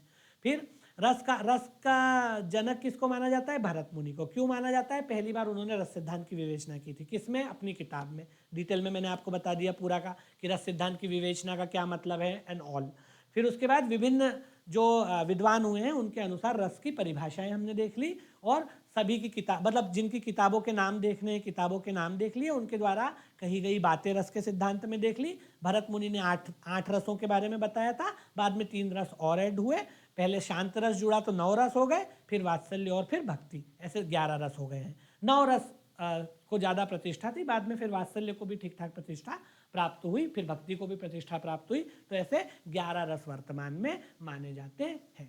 अलग अलग विद्वानों ने अलग अलग परिभाषाएं दी हैं। 2 के किताबों के नाम याद रखिए, बाकी विद्वानों का नाम और उनके द्वारा दी गई परिभाषाएं। ठीक है, रस क्या होता है मैंने आपको बहुत ही एकदम डे टू डे वाली बोलचाल की भाषा में समझा दिया है। जब लिखने को आए तो आपको ये परिभाषाएं लिखना है। ठीक है ना, लिखने को आए तो ये परिभाषा लिखना, समझने के लिए बोलचाल वाली भाषा, लिखने के लिए काव्यात्मक या सैद्धांतिक भाषा या शास्त्रीय भाषा का प्रयोग कीजिए। अब आते हैं ये जो परिभाषा में बार बार शब्द आ रहे थे, विभाव, अनुभाव, संचारी भाव, इनकी बात करते हैं। इन सबको रस के अंग माना जाता है। रस के अगर बोले कि भाई रस के अंग कितने होते हैं, तो रस के 4 अंग होते हैं। अंग को ही अवयव भी बोलते हैं, अंग बोल लो चाहे अवयव बोल लो। अंग जो है उसको अवयव भी बोलते हैं, हिस्सा भी बोलते हैं, भाग भी बोलते हैं, सब एक ही बात है, सब पर्यायवाची है आपस में। अगर परीक्षा में पूछा जाए रस के अंग तो भी यही लिखना है, रस के अवयव तो भी यही लिखना है। अवयव और अंग एक ही होता है, ठीक है। रस के 4 अंग या 4 अवयव होते हैं, विभाव, अनुभाव, संचारी भाव और स्थायी भाव। इसी संचारी भाव को व्यभिचारी भाव भी बोलते हैं। संचारी भाव को क्या कहा जाता है? व्यभिचारी भाव भी कहा जाता है। तो रस के 4 अंग होते हैं, कौन कौन से? विभाव, अनुभाव, संचारी भाव और स्थायी भाव। जब ये चारों आपस में एकदम मिल जाएंगे तब रस की पूर्ण निष्पत्ति होगी, पूरे तरीके से रस आपके मन में पैदा हो जाएगा। जब ये चारों चीजें आपस में मिल जाएगी ना, अभी समझाता हूं आपको ये क्या होते हैं। जब ये चारों चीजें मिल जाएंगी तब मानेंगे कि रस की 100% निष्पत्ति हो गई, पूर्णतया निष्पत्ति हो गई, आधी अधूरी नहीं। जैसे फॉर एग्जाम्पल मान लीजिए कि आपने कोई सैड सीन देख लिया, फिल्म देख रहे हो आप या टेलीविजन देख रहे हो या OTT देख रहे हो, व्हाट्सएवर। जैसे अभी छावा फिल्म चल रही है खूब, उसमें जब लास्ट सीन आता है वो इतना करुण सीन है कि मैंने उस पर रील्स वगैरह पे देखा कि लोग जो है लास्ट में रो रहे हैं बहुत सारे, कि भाई जिस तरह से उनको यातनाएं दी जा रही है, आंखों में सरिये ठूस दिए, नाखून निकाल लिए and so on and so forth, whatsoever जो भी उनको तकलीफें दी गई। और उसके बाद भी मतलब वो रेजिलिएंट होते हैं, गिव अप नहीं करते लास्ट तक, उनकी लास्ट ब्रेथ तक वो गिव अप नहीं करते हैं। तो उसको देख करके बहुत सारे लोगों के मन में एकदम करुणा उपजती, दुख उपजता है, शोक उपजता है और लोग रोने लगते हैं। और अभी आप देखें थिएटर में बहुत सारे लोग एकदम जारो कतार रोते हुए बाहर निकल रहे हैं, ठीक है। अब क्या हुआ, ये रस की पूर्ण निष्पत्ति हो गई, क्योंकि रस में ये चारों चीजें वहां मिल गई। वहां विभाव भी है, अनुभाव भी है, संचारी भाव भी और स्थायी भाव भी। ये बोलेंगे रस की पूर्ण निष्पत्ति हो गई। अब अपन देखते हैं कि ये क्या होते हैं और कैसे रस की पूर्ण निष्पत्ति होती है। तो ये 4 रस के अंग हैं, चारों पूरी तरह मिलेंगे तो 100% रस पैदा हो जाएगा। अब देखते हैं क्या क्या होते हैं। सबसे पहला होता है इसमें विभाव। मैं एक उदाहरण से आपको बताऊंगा। सबसे पहला क्या होता है? विभाव। ठीक है भाई, विभाव का क्या मतलब होता है? रस के पैदा होने के लिए या भाव के पैदा होने के लिए सबसे पहले स्थायी भाव देखते हैं। स्थायी भाव से ज्यादा अच्छे समझ में आएगा, विभाव फिर बाद में देखेंगे। स्थायी भाव यहां पे लिखा हुआ चौथे में है, पर उसको समझना आपको पहले में है, तो आपको ज्यादा अच्छे से वो चीज समझ में आएगी। ठीक है, सबसे पहले स्थायी भाव से देखते हैं।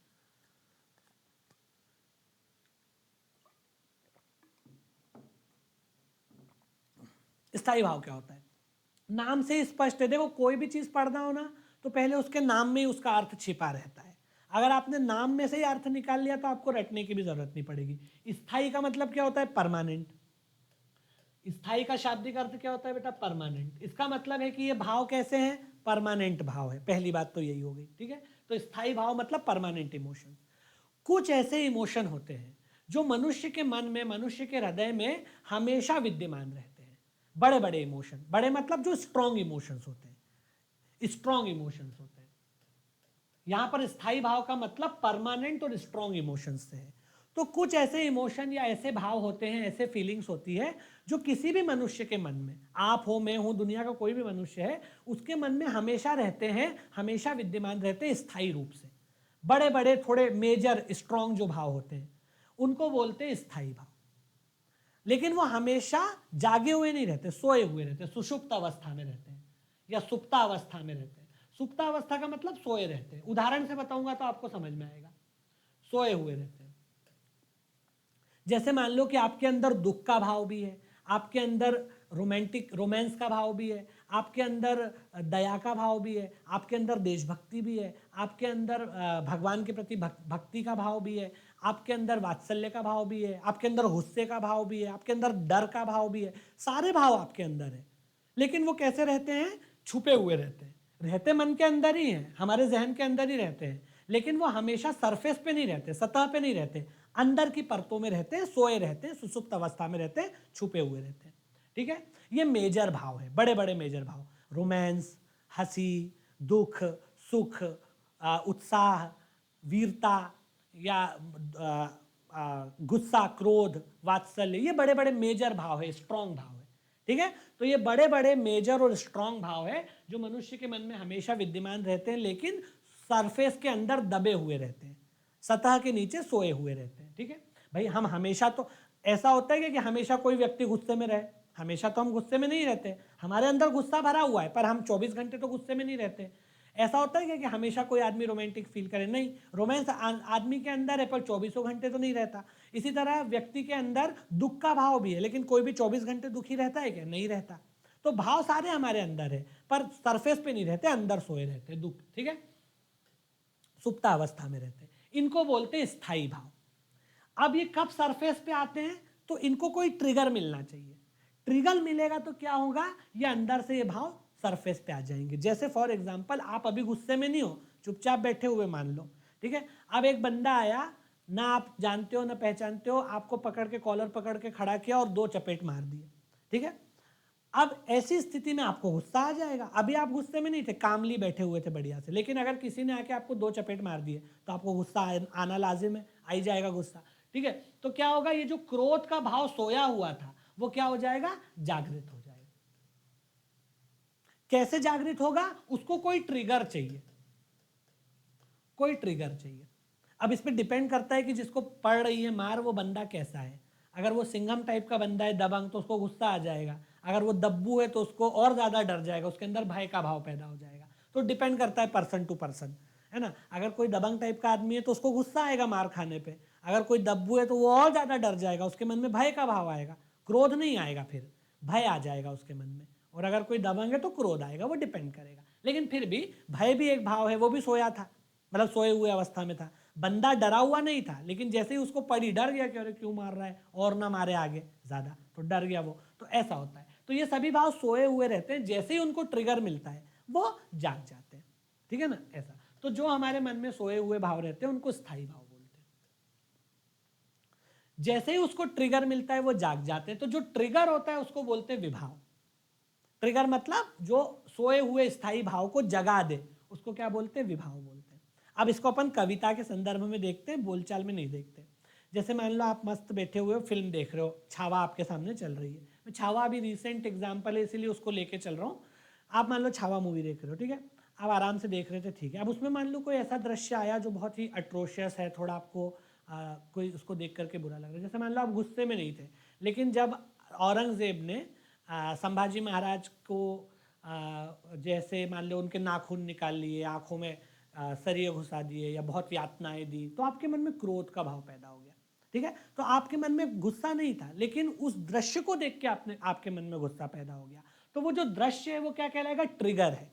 वही ट्रिगर है जिसने आपके मन में सोए हुए गुस्से को जगा दिया। तो वो जो दृश्य है जिसने आपके मन में सोए हुए गुस्से के भाव को जगा दिया, वो क्या कहलाता है, विभाव कहलाता है। विभाव वो दृश्य या वो कारक, मतलब एक अगर टेक्निकली देखें तो ऐसे तत्व या कारक, ऐसे तत्व या कारक यानी वो फैक्टर्स, वो कंपोनेंट्स, ऐसे तत्व या कारक जो किसी भी मनुष्य के मन में सोए हुए स्थायी भाव को जगा दे, जागृत कर दे, वो क्या कहलाएंगे, विभाव कहलाएंगे।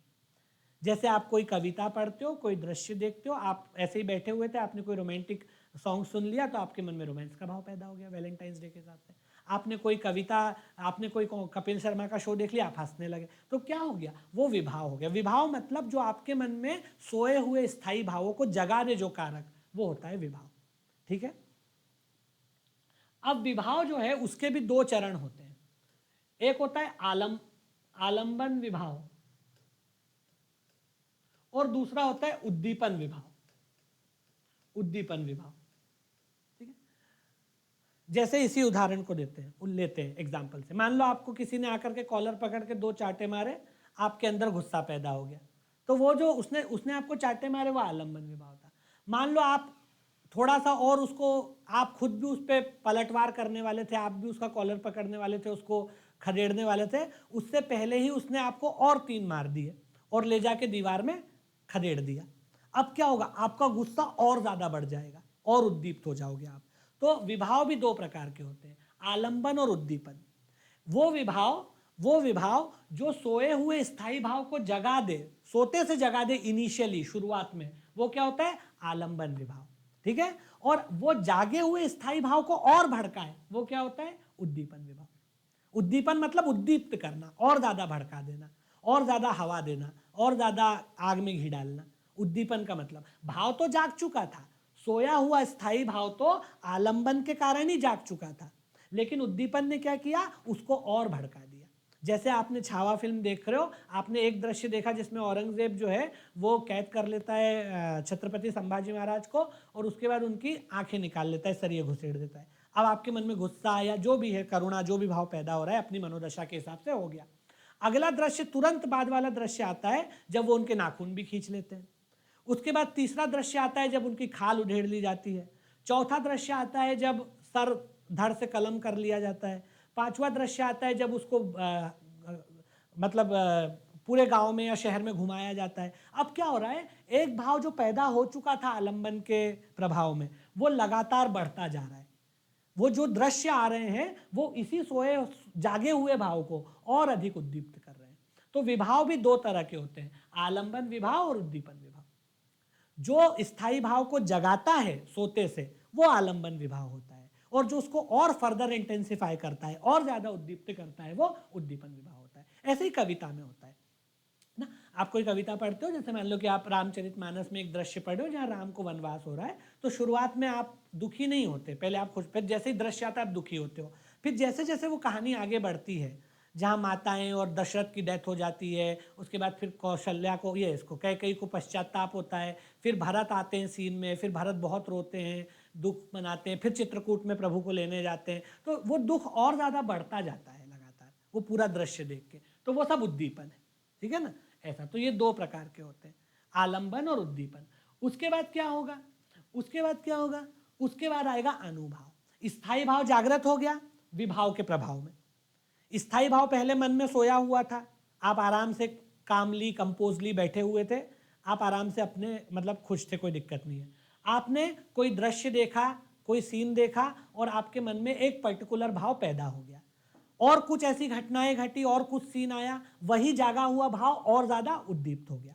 अब क्या होगा, उसके बाद तीसरा चरण ये आएगा कि आप उसके प्रभाव में कुछ ना कुछ करने लगोगे, अनुभाव। जैसे जैसे ही आपने वो गुस्से वाला, आपको गुस्सा आ रहा है, आपका चेहरा तमतमा जाएगा, पता चला एकदम नथुने फूलने लगे, होंठ का थरथराने लगे, पसीने से आप तरबतर हो गए, आंखों में एकदम आग उतर आई, आंखें एकदम लाल हो गई, लाल पीली हो गई, चेहरा लाल पीला हो गया। ये सब क्या है, ये आंगिक और कायिक चेष्टाएं हैं। अब वो गुस्सा आपके अंदर आ गया है, और उससे क्या होगा, उस गुस्सा जब आपके अंदर आ जाएगा तो आपके अंदर भी शारीरिक चेष्टाएं होने लगेंगी। आपके अंदर भी क्या होगा, शारीरिक चेष्टाएं होने लगेंगी। अभी तक तो केवल आपके मन में गुस्सा था, लेकिन जैसे ही वो गुस्सा इंटेंसिफाई हुआ, मनुष्य अपने शरीर के द्वारा कुछ गतिविधियां करने लगता है। ये हर मामले में हो सकता है। जैसे मान लो कि आपने हॉरर फिल्म देखी, पता चला कि आप पसीने में भीग गए, कांपने लगे, थरथराने लगे। आपने कपिल शर्मा शो देखा, आप पेट पकड़ पकड़ के हंस रहे हो जोर जोर से, ठीक है ना। तो क्या हो रहा है, आप अपने अंदर वो भाव महसूस कर रहे हो। तो अनुभाव क्या होता है, जो शारीरिक चेष्टाएं मनुष्य करता है, चाहे वो वॉलंटरीली हो या इनवॉलंटरीली हो, मतलब कुछ हम सोच के करते, कुछ हम सोच के नहीं करते, लेकिन जो आंगिक चेष्टाएं मनुष्य करता है उसको क्या बोलते हैं, अनुभाव बोलते हैं। जैसे पसीना निकलने लगना, होंठ थरथराने लगना, आंखें लाल पीली हो जाना, नथुने कांपने लगना। मैं एक उदाहरण दे रहा हूं, अलग अलग रसों के मामले में ये अलग अलग होगा। मैं गुस्से वाला उदाहरण आपको दे रहा हूं, क्रोध वाला, ठीक है। डर के मामले में भी यही होगा, लेकिन किसी और मामले में कुछ और भी हो सकता है। जैसे दुख के मामले में आप रोने लगोगे किसी और तरीके से, है ना, या बेहोश भी हो जाते हैं लोग दुख में, कई लोग दुख में मूर्छित हो जाते हैं, है ना। श्रृंगार अगर रोमांस का भाव है तो उसमें आदमी रोमांटिक के हिसाब से अनुभाव करेगा ना, स्पर्श और मिलन और वो तमाम चीज़ें उसमें आती है। तो ऐसा डिपेंड करेगा कौन सा रस है, उस हिसाब से अनुभाव भी बदलेंगे। तो अनुभाव का मतलब होता है कि जब रस पैदा नहीं हुआ, स्थायी भाव जब जागृत हो जाता है और उद्दीप्त हो जाता है विभाव के कारण, ठीक है। ध्यान से सुनिएगा, आलंबन विभाव के कारण मन में सोया हुआ स्थायी भाव जब जागृत हो जाता है, और उद्दीपन विभाव के कारण वही जागा हुआ स्थायी भाव जब और भड़कने लगता है, तो मनुष्य शारीरिक चेष्टाओं के द्वारा उस भाव को दिखाने लगता है, प्रस्तुत करने लगता है, और उसको बोलते हैं अनुभाव, ठीक है। बहुत ध्यान से एक लाइन सुन लीजिए, आलंबन विभाव के कारण मन में सोया हुआ स्थायी भाव जागता है, और उद्दीपन विभाव के कारण जागा हुआ स्थायी भाव और भड़क उठता है, और इसके बाद क्या होता है, मनुष्य शारीरिक गतिविधियों के द्वारा, आंगिक गतिविधियों के द्वारा उस जागे हुए भाव की प्रस्तुति करने लगता है। कई बार वॉलंटरीली होता है, कई बार अनवॉलंटरीली होता है। तो जो शारीरिक गतिविधियां मनुष्य करता है वो क्या कहलाते हैं, अनुभाव कहलाते हैं। ये अनुभाव जो होते हैं ये कई बार वॉलंटरीली होते हैं, कई बार नहीं। जैसे मान लो पसीना आना आपके बस में नहीं है, आंखों में लाल पीला हो जाना, आंखों में खून उतर आना आपके बस में नहीं है, ठीक है। मूर्छित होकर गिर जाना, बेहोश हो जाना आपके बस में नहीं है, तो वो सब इनवॉलंटरीली होता है। और कुछ चीजें आप जानबूझ के करते हो, जैसे आपने किसी को चपेट मार दिया तो वो आप जानबूझ के कर रहे हो, है ना। आपने उसने आपको मारा, आपने भी उसको मार दिया, ठीक है ना, तो वो आप जानबूझ के कर रहे हो। या आप मान लो छाती पीट रहे हो, कोई दुख का मामला है, जैसे मान लो किसी की मृत्यु का खबर मिल गई किसी को, तो वो जैसे मान लो कि आप अच्छे भले बैठे थे, कोई भी व्यक्ति, पता चला कि आपका कोई परिचित है या घर में ही कोई है, पता चला एक्सीडेंट हो गया, मृत्यु हो गई। अब क्या होगा, व्यक्ति के मन में दुख पैदा हो जाएगा। अब दुख पैदा होगा तो हो सकता है कि वह आदमी वहीं बेहोश हो जाए, कच्चे दिल का होगा तो बेहोश हो जाएगा या रोने लगेगा। तो ये सब अपने आप हो रहा है। बेहोश कोई आदमी जानबूझ के नहीं होता, या बेहोश होने को रोक नहीं सकता। लेकिन हाँ, जब मूर्छा से उठा तो फिर छाती कूटने लगा, रोने लगा, जोर जोर से दहाड़े मारने लगा, तो फिर वो वॉलंटरीली होते हैं। तो दोनों तरह के मनोभाव इसमें, दोनों तरह की शारीरिक चेष्टाएं हो सकती है, ये कहलाते हैं अनुभाव। अब आखिरी बचा संचारी भाव। संचारी जैसे नाम से ही स्पष्ट है, संचरण होता रहता है जिन भावों का, जो आते जाते रहते हैं, पानी के बुलबुले की तरह उठे बैठ गए, उठे बैठ गए, संचरण होता रहता है। संचरण का मतलब होता है कि जो आते जाते रहते हैं उनको बोलते हैं संचारी भाव। संचारी भाव को ही व्यभिचारी भाव भी बोलते हैं। व्यभिचार का मतलब होता है जो एक पे न टिके, जो एक जगह न टिके उसको बोलते हैं व्यभिचारी, ठीक है ना। तो ये संचारी भाव आते जाते रहते, पानी के बुलबुले की तरह बनेंगे बिगड़ेंगे, बनेंगे बिगड़ेंगे, उनको संचारी भाव बोलते हैं। जैसे फॉर एग्जाम्पल, आपको मान लो कि वही बात, जैसे मान लो कि आपने फिल्म देखी और आपके अंदर गुस्से का भाव पैदा हो गया। अब कई छोटे छोटे जो क्या बोलेंगे सप्लीमेंट्री भाव है, पूरक भाव है, वो आते जाते रहेंगे। मेन भाव गुस्से का बना रहेगा, मुख्य भाव क्या है, क्रोध का। लेकिन क्रोध के अलावा भी कई छोटे मोटे भाव इसमें आते जाते रहेंगे।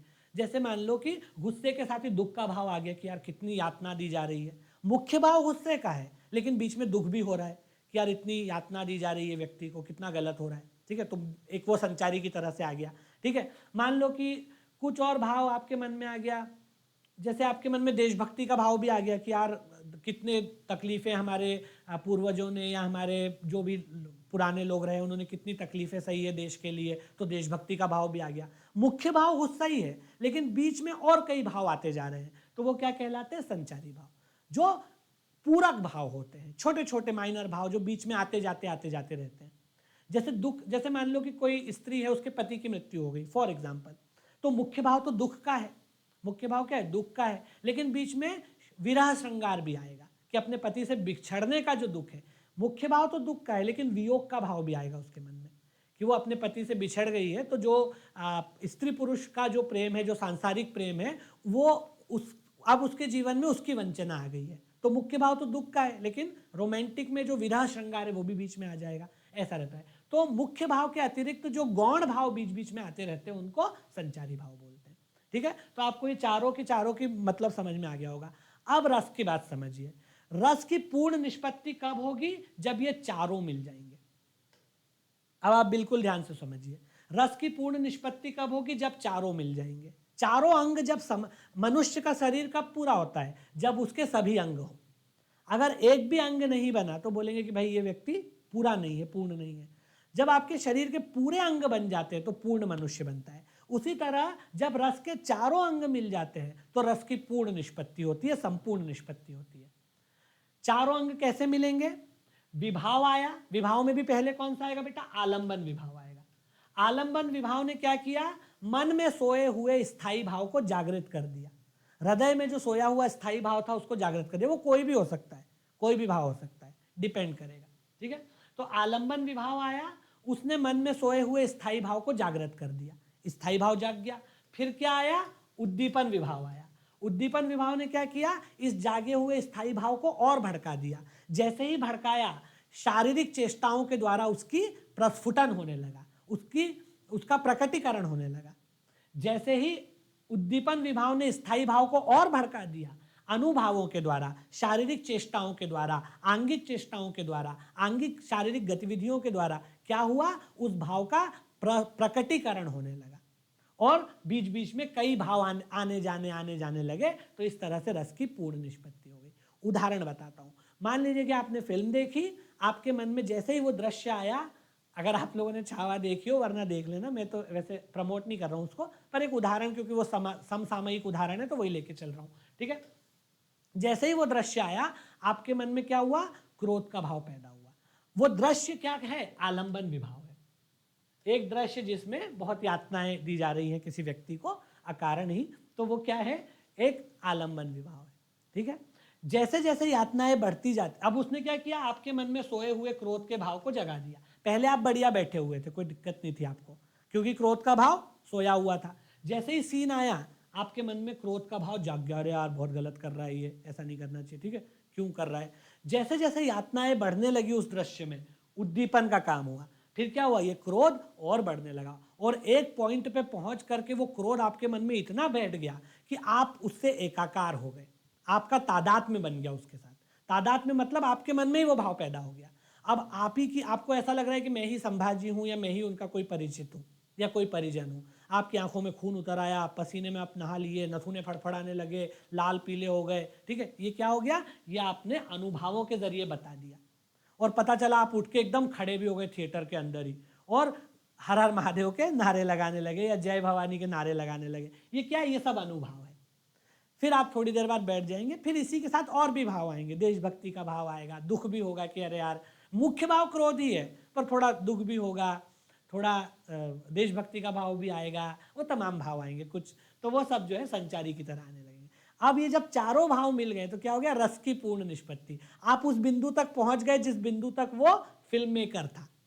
जब फिल्म बनाते समय या वो जो बंदे जो भी उसमें प्रेजेंट है, वो लोग जिस बिंदु पर थे, अर्थात कविता लिखते हुए कवि जिस भाव बिंदु पर था, जिस भाव दशा में था, आपको भी उसने उसी भाव दशा पे पहुंचा दिया, लगभग, पूरी तरह तो नहीं लेकिन लगभग आपको भी उसने उसी भाव दशा में पहुंचा दिया जिस भाव दशा में कवि था या उसके पात्र थे।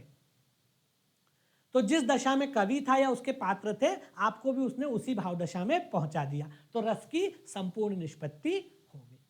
यही उद्देश्य होता है कविता को पढ़ने का, कि आप भी उस भाव दशा में या उस भाव बिंदु पर पहुंच जाए। तो मेरे हिसाब से अब आपको ये चारों बातें समझ में आ गई होंगी। अब आपको इसके उदाहरण इधर में, ये इसकी परिभाषाएं मिल जाएंगी। रस का विभाव, इसको अपन रीड आउट कर लेते हैं, ठीक है ना। रस का विभाव, जो व्यक्ति पदार्थ अन्य व्यक्ति के हृदय के भावों को जगाते हैं उन्हें विभाव कहते हैं। इनके आश्रय से रस प्रकट होता है। यह कारण निमित्त अथवा हेतु कहलाते हैं। विशेष रूप से भावों को प्रकट करने वाले भावों को विभाव रस कहते हैं। इन्हें कारण रूप भी कहते हैं, मैं समझा दूंगा अभी।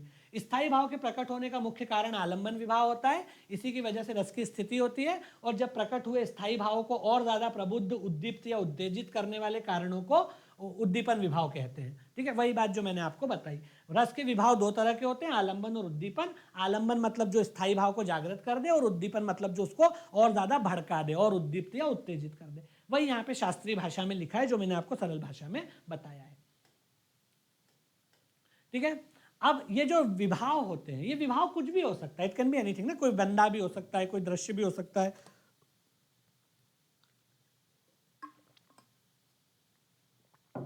विभाव तो कुछ भी हो सकता है।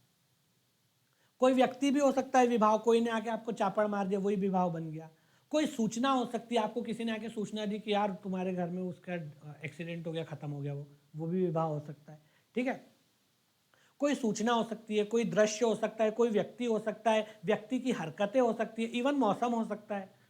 मौसम, खास तरह के मौसम में खास तरह का लोगों की इच्छाएं भी हो ही जाती है, तो मौसम को भी विभाव माना जाता है ना। तो इट कैन बी एनीथिंग, वो कुछ भी हो सकता है। व्यक्ति हो सकता है, पदार्थ हो सकता है, कोई सूचना हो सकती है, कोई परिदृश्य हो सकता है, कोई घटना हो सकती है।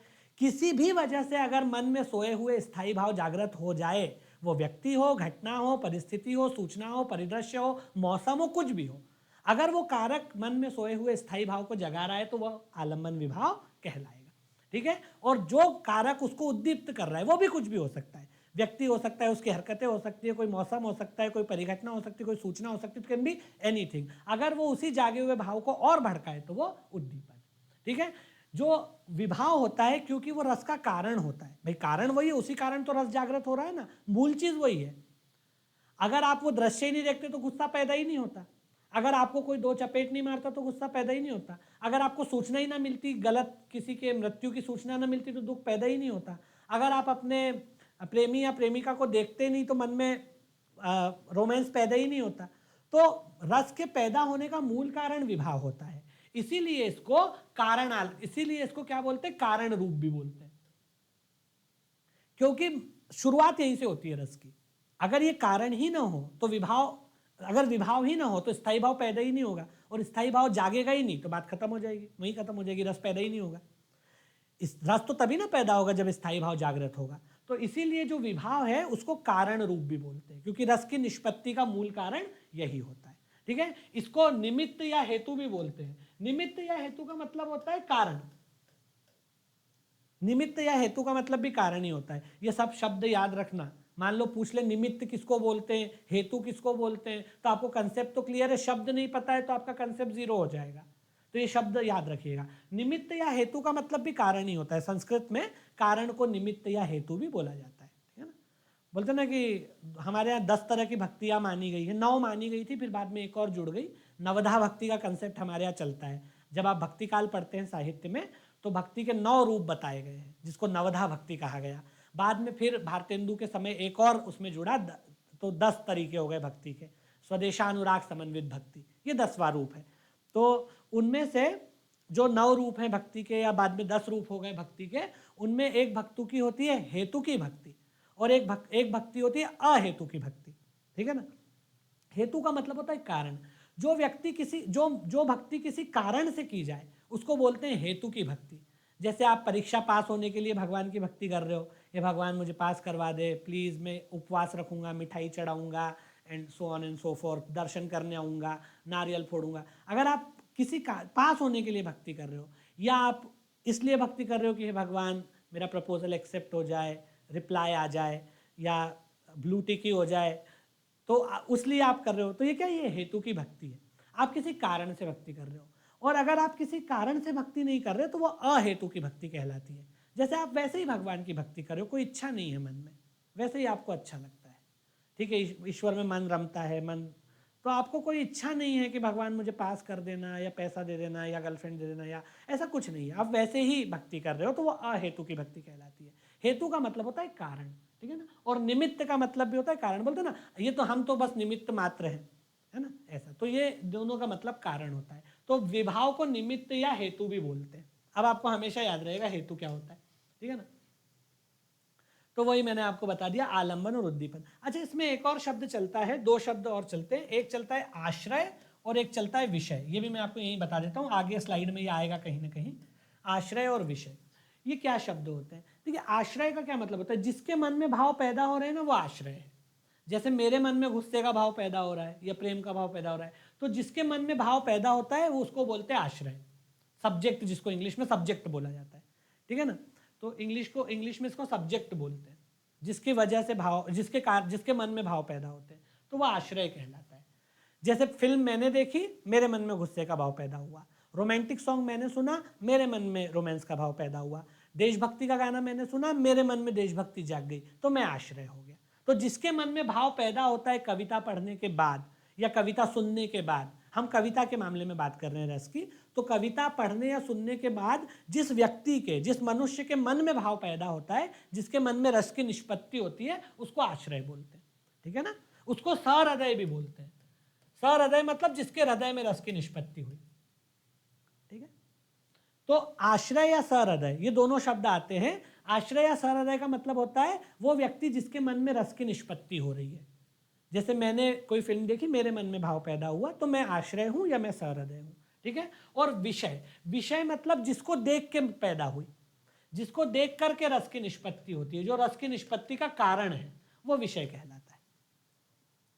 जैसे फॉर एग्जाम्पल किसी की मृत्यु को देख करके, तो वो जो मृत्यु जिसकी हुई है वो व्यक्ति विषय है। ठीक है ना, ये आपको याद रखना है। तो आश्रय मतलब जिसकी वजह से पैदा हो रही है, और विषय मतलब जिसके मन में पैदा हो रही है। वो तो खैर अपन आगे और देख लेंगे। यही बात है, आश्रय आलंबन और विषय आलंबन। जिसके मन में भाव जागे, जिगे लिख दिया, जिसके मन में भाव जागे वो आश्रय आलंबन, और जिसके प्रति जागे या जिसके कारण जागे वो विषय आलंबन। जैसे मेरे मन में भाव जागा तो मैं आश्रय हो गया, और जिसके कारण जगा, जिस दृश्य को देख के, जिस व्यक्ति को देख के जगा, वो विषय हो गया। जैसे मान लो कि आप कहीं जा रहे हो, फॉर एग्जाम्पल कॉलेज गए, कॉलेज में आपने इंटर किया, और जैसे ही आप इंटर हुए वैसे ही आपको आपका क्रश दिख गया या दिख गई, जो भी आप हो उस हिसाब से, तो आपके मन में क्या हो गया, भाव पैदा हो गया, रोमांस का भाव पैदा हो गया, थोड़ा इन्फेचुएशन का भाव पैदा हो गया, तो आप आश्रय हो, और जो आपका क्रश है या आपकी क्रश है वो क्या है, विषय है। तो जिसके मन में भाव पैदा होता है वो आश्रय होता है, और जिसकी वजह से पैदा होता है वो विषय होता है। आपके मन में रोमांटिसिज्म का भाव पैदा हुआ तो आप आश्रय हो, और आपका या आपकी क्रश विषय है। ठीक है, ऐसे आपको याद रखना है। जैसे राम के मन में सीता के प्रति भाव पैदा हो रहा है रति का, तो राम आश्रय है और सीता विषय है ना। राधा को देख करके कृष्ण के मन में प्रेम पैदा होता है, तो कृष्ण आश्रय है और राधा विषय है। ठीक है ना, आश्रय आलंबन और विषय आलंबन। उद्दीपन मैंने आपको बता ही दिया है ऐसा, और अनुभाव भी मैंने आपको बता ही दिया है। अनुभाव जो है वो कई तरह के होते हैं, उसके बारे में थोड़ी सी चर्चा मैं आपको कर लेता हूं तो आपको अच्छे से समझ में आ जाएगा। देखिए, अनुभाव जो है, जैसे मैंने आपको बताया कि अनुभाव दो तरह के होते हैं, एक वॉलेंटरी, ऐच्छिक और अनैच्छिक। पहले अपन ऐसे ही समझो। अनुभाव मतलब शारीरिक चेष्टाएं जो शरीर के माध्यम से व्यक्ति अभिव्यक्त करता है, उसको अनुभाव बोलते हैं। जैसे गुस्सा आना, गुस्सा नहीं, पसीना आना, आंसू आ जाना, पसीना आ जाना, नथुने कांपने लगना, है ना, आंखों में शोले उतर आना, लाल पीले हो जाना, या मान लो कोई दुख की खबर है तो बेहोश हो जाना, मूर्छा आ जाना, है ना। जैसे किसी की, कई बार आपने सुना होगा ना, घर में अगर किसी की डेथ वगैरह का कोई खबर सुनती है तो महिलाएं बेहोश हो जाती है ना, महिलाएं क्या, और बेहोश हो जाएगी, ऐसा दांत किल्लियां बन जाती है, हमारे निमाड़ी में दांत किल्ली बोला जाता है। तो इस तरीके से, तो जो शारीरिक गतिविधियां होती हैं, रस जब आपके अंदर थोड़ा पैदा होने लगता है तो क्या होता है, आप आंगिक और शारीरिक गतिविधियों के द्वारा उसका प्रकटीकरण करने लगते हो, वो अनुभाव कहलाते हैं। अनुभाव दो तरह के होते हैं प्राइमरीली, ऐच्छिक और अनैच्छिक। ऐच्छिक वो होते हैं जिन पर आपका कंट्रोल होता है, और अनैच्छिक वो होते हैं जिस पे आपका कंट्रोल नहीं है। जैसे बेहोश होने पे आपका कंट्रोल नहीं है, आंसू गिरने पे आपका कंट्रोल नहीं है, पसीना आने पे आपका कंट्रोल नहीं है, आंखों में लाल पीला हो जाने में आपका कंट्रोल नहीं है, तो वो अनैच्छिक होंगे। और ऐच्छिक वो होते हैं जिस पे आपका कंट्रोल होता है। जैसे आप किसी को मारोगे तो अपने आप को रोक भी सकते हो, आप किसी के गले लगोगे तो अपने आप को रोक भी सकते हो, आप छाती कूट के रो रहे हो तो अपने आप को रोक भी सकते हो, आपके बस में है ना, या किसी और के बस में है, तो वो ऐच्छिक अनुभाव होते हैं। ठीक है, अब अनुभाव जो होते हैं वो ऐसी कोई संख्या उनकी निश्चित नहीं है, पर ये 8 संख्या आमतौर पे मानी गई है। स्तंभ, स्वेद, रोमांच, स्वरभंग, कंप, विवर्णता, अश्रु और प्रलय। ठीक है, और ये भी कई तरह के होते हैं, आंगिक, कायिक, वाचिक, इसको और कई भागों में बांटा जाता है। एक होते हैं कायिक या आंगिक भी इसको बोलते हैं, काया मतलब शरीर। एक होते हैं वाचिक मतलब बोलकर, एक होते हैं सात्विक, ऐसे भी बांटते हैं इसको। इतना डीप में तो आपको नहीं पढ़ना है, पर फिर भी मैं बता दे रहा हूँ। ऐसे इसको तीन भागों में बांट लेते हैं, कायिक या आंगिक। कायिक या आंगिक मतलब शरीर के द्वारा, अंगों के द्वारा। वाचिक मतलब बोल के। पता चला कि आपको किसी ने गला पकड़ करके खदेड़ दिया, 2 झापड़ मार दिए, अब आपके मुंह से पुष्प वर्षा होने लगी, मतलब निकलने लगी गालियां एक ताबड़तोड़, तो वो क्या हो गया, वाचिक। वाचिक मतलब बोल के। या मान लो कि किसी की मृत्यु की खबर सुनी तो लोग रोने लगे जोर जोर से, दहाड़ दहाड़ के, उसको याद करते हुए, है ना, तो वो वाचिक हो जाएगा। आप किसी को गालियां देने लगे, वाचिक हो जाएगा। कोसने लगे, कर्स करने लगे, वाचिक हो जाएगा। अंगों के द्वारा बता रहे हैं तो कायिक या आंगिक, किसी को झापड़ मार दिया, कायिक हो गया। सात्विक वो होते जिसपे आपका कंट्रोल नहीं है, जैसे बेहोश होके गिर जाना, है ना, मूर्छा आ जाना, पसीना आने लगना, ये सब सात्विक है जिसपे आपका कंट्रोल नहीं है। तो ऐसे इसको बांट लेते हैं, कायिक या अंगिक अनुभाव, वाचिक यानी बोलना, वाचक यानी बोलना, और सात्विक मतलब जिसपे आपका कंट्रोल नहीं है। तो ऐसे 3 भागों में इसको बांट लेते हैं, कायिक या अंगिक, वाचिक और सात्विक, ऐसे भी बांट लेते हैं। तो कई तरह के होते हैं। ये 8 जो है ये अनुभाव माने गए हैं। ठीक है, स्तंभ मतलब एकदम जड़ हो जाना, खड़े रह जाना।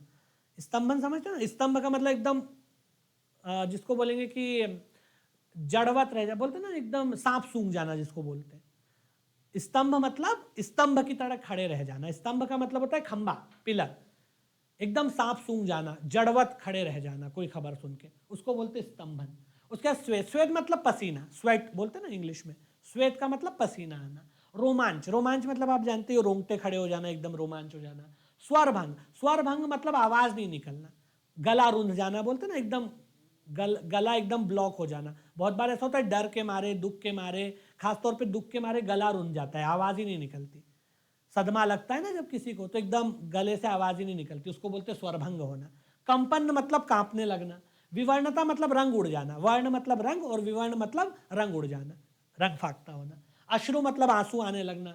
प्रलय का मतलब होता है मूर्छा खा के गिरना, या मर भी जाते हैं कई बार लोग, वो एक्सट्रीम लेवल है, तो वो प्रलय तक आता है। तो ये जो है अनुभाव होते हैं बेसिकली, ठीक है ना। तो ये कुछ अनुभाव है, और भी हो सकते हैं, लेकिन ये 8 अनुभाव जो है वो मेन माने गए हैं। स्तंभन, स्वेद, रोमांच, स्वरभंग, कंप, विवर्णता, अश्रु और प्रलय, है ना। अश्रु मतलब आंसू आना, विवर्णता मतलब रंग उड़ जाना, कंप मतलब शरीर कांपने लगना, स्वरभंग मतलब आवाज बंद हो जाना। रोमांच, रोमांच जो है वो प्रेम में होता है ना। रोमांच जो है वो श्रृंगार रस में होता है, वही क्रश वाला जो मैंने आपको बताया, आप जैसे ही अंदर गए क्रश को देख ले, रोमांच हो गया, रोमांस, रोमांच मतलब रोमांस होना। स्वेद, स्तंभन, ये सब जो है अनुभाव है। और स्थाई भाव मैंने आपको बता ही दिया, स्थाई भाव जो है वो है ही है। अब देखिए स्थाई भाव, जैसे मैंने आपको बताया कि स्थाई भाव जितने होते हैं उतने ही रस होते हैं, क्योंकि वही मेन भाव है, मुख्य भाव वही है। तो जितने स्थाई भाव होते हैं उतने ही रस भी होते हैं। जैसे अगर स्थाई भाव हमारे यहाँ शुरुआत में भरत मुनि ने 8 माने थे, तो 8 रस हो गए। मैंने आपको बताया ना कि भरत मुनि ने शुरुआत में जब रस शास्त्र की विवेचना दी थी, पहली बार रस शास्त्र का सिद्धांत दिया था, रस शास्त्र का प्रतिपादन किया था, तो अपने ग्रंथ नाट्यशास्त्र में उन्होंने 8 स्थायी भाव माने, क्योंकि मुख्य भाव यही है, प्रमुख भाव, सबसे प्रमुख भाव यही है। तो उन्होंने 8 भावों को स्थायी भाव माना, ठीक है। और इन 8 भावों के आधार पर 8 रस बताए। बाद में फिर इसमें 9 एक शांत रस जुड़ा, फिर वात्सल्य जुड़ा, फिर भक्ति जुड़ा, तो अब 11 स्थायी भाव है और 11 ही रस भी मान लिए गए हैं। तो जितने स्थायी भाव होते हैं उतने ही रस होते हैं, क्योंकि भाई जितने स्थायी भाव है वही जागेंगे, और जो स्थायी भाव जागेगा उसके हिसाब से वो रस पैदा हो जाएगा। भाई विभाव वगैरह तो कारण होते हैं ना, मेन चीज क्या है, स्थायी भाव का जागना। जो स्थायी भाव जागेगा उसी हिसाब से रस बनेगा, उसी हिसाब से रस पैदा होगा। स्थायी भाव जितने होंगे उतने ही रस भी होंगे, क्योंकि हम अभी आगे क्या देख के आए हैं, आगे हम यही ना देख के आए हैं। यहां पे हमने क्या देखा कि ये विभाव का काम क्या है, स्थायी भाव को जगाना। विभाव का काम क्या है, स्थायी भाव को जगाना। तो जो स्थायी भाव जागेगा वही रस पैदा हो जाएगा। तो जितने स्थायी भाव होंगे उतने ही रस भी होंगे, जाहिर सी बात है, क्योंकि विभाव का काम तो केवल इसको जगाना है। अब स्थायी भाव जब जागेगा तो वही अल्टीमेटली काय में कन्वर्ट होगा, रस में कन्वर्ट होगा। उसी को भड़काया जाएगा उद्दीपन के द्वारा, उसी के प्रभाव में आंगिक शारीरिक चेष्टाएं की जाएंगी, उसी के प्रभाव में फिर अल्टीमेटली पूर्ण रूप से रस की निष्पत्ति होगी। तो जितने स्थायी भाव होंगे उतने ही रस होंगे, क्योंकि स्थायी भाव के कारण ही तो रस पैदा हो रहा है। मतलब मूल चीज तो वही है ना, विभाव तो इसको भड़का रहा है, पर जाग तो यही रहा है ना, स्थायी भाव के जागने से ही तो रस पैदा हो रहा है। विभाव तो केवल एक्सटर्नल फैक्टर है। विभाव क्या है, बाहरी कारक है, बाह्य कारक है। विभाव तो केवल बाहरी तत्व है जो इसको भड़का रहा है। मुख्य रूप से जो रस पैदा होता है वो स्थायी भाव के जागने के कारण होता है। विभाव तो बाहरी फैक्टर है जो केवल इसको जगाने और भड़काने का काम कर रहा है। मुख्य तो स्थायी भाव ही है, क्योंकि इसी के जागने से रस पैदा होता है फाइनली। तो इसीलिए जितने स्थायी भाव होंगे उतने ही रस भी होंगे। शुरुआत में भरत मुनि ने 8 स्थायी भाव माने, इसलिए 8 रस थे, बाद में उसमें 3 और जुड़ गए, तो अब 11 स्थायी भाव है और 11 ही रस भी है, ठीक है। अब यहां पर जब हम अगली क्लास में मिलेंगे तो यहां तक मेरे हिसाब से आपको समझ में आ गया होगा रस का मुख्य सिद्धांत क्या है, रस के अंग क्या है, वो सब समझ में आ गया होगा। हाँ, साथ ही साथ आप परिभाषाएं थोड़ा सा मैं आपको बता दे रहा हूं, क्योंकि परिभाषाओं में वही बातें आई हैं। मैंने आपको बताया था ना, पहले मैं आपको ये सब बता दूंगा, उसके बाद परिभाषा डिस्कस करूंगा तो आपको समझ में आएगी। तो अब अपन परिभाषा के बारे में थोड़ी सी बात करते हैं। अब आपको समझ में आ गया ना चारों अंग क्या होते हैं। अब देखिए भरत मुनि ने क्या बोला। भरत मुनि ने क्या कहा था रस की परिभाषा देते हुए, रस सूत्र दिया। रस सूत्र में क्या कहा, विभावानुभाव व्यभिचारी संयोग रस निष्पत्ति, अर्थात विभाव, अनुभाव और संचारी भावों का जब संयोग होता है स्थायी भाव से तो क्या पैदा होता है? रस पैदा हो जाता है।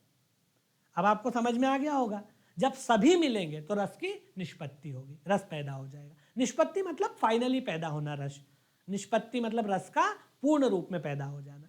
आगे बात समझ में? तो वही भरत मुनि ने कहा, ये उनका रस सूत्र है।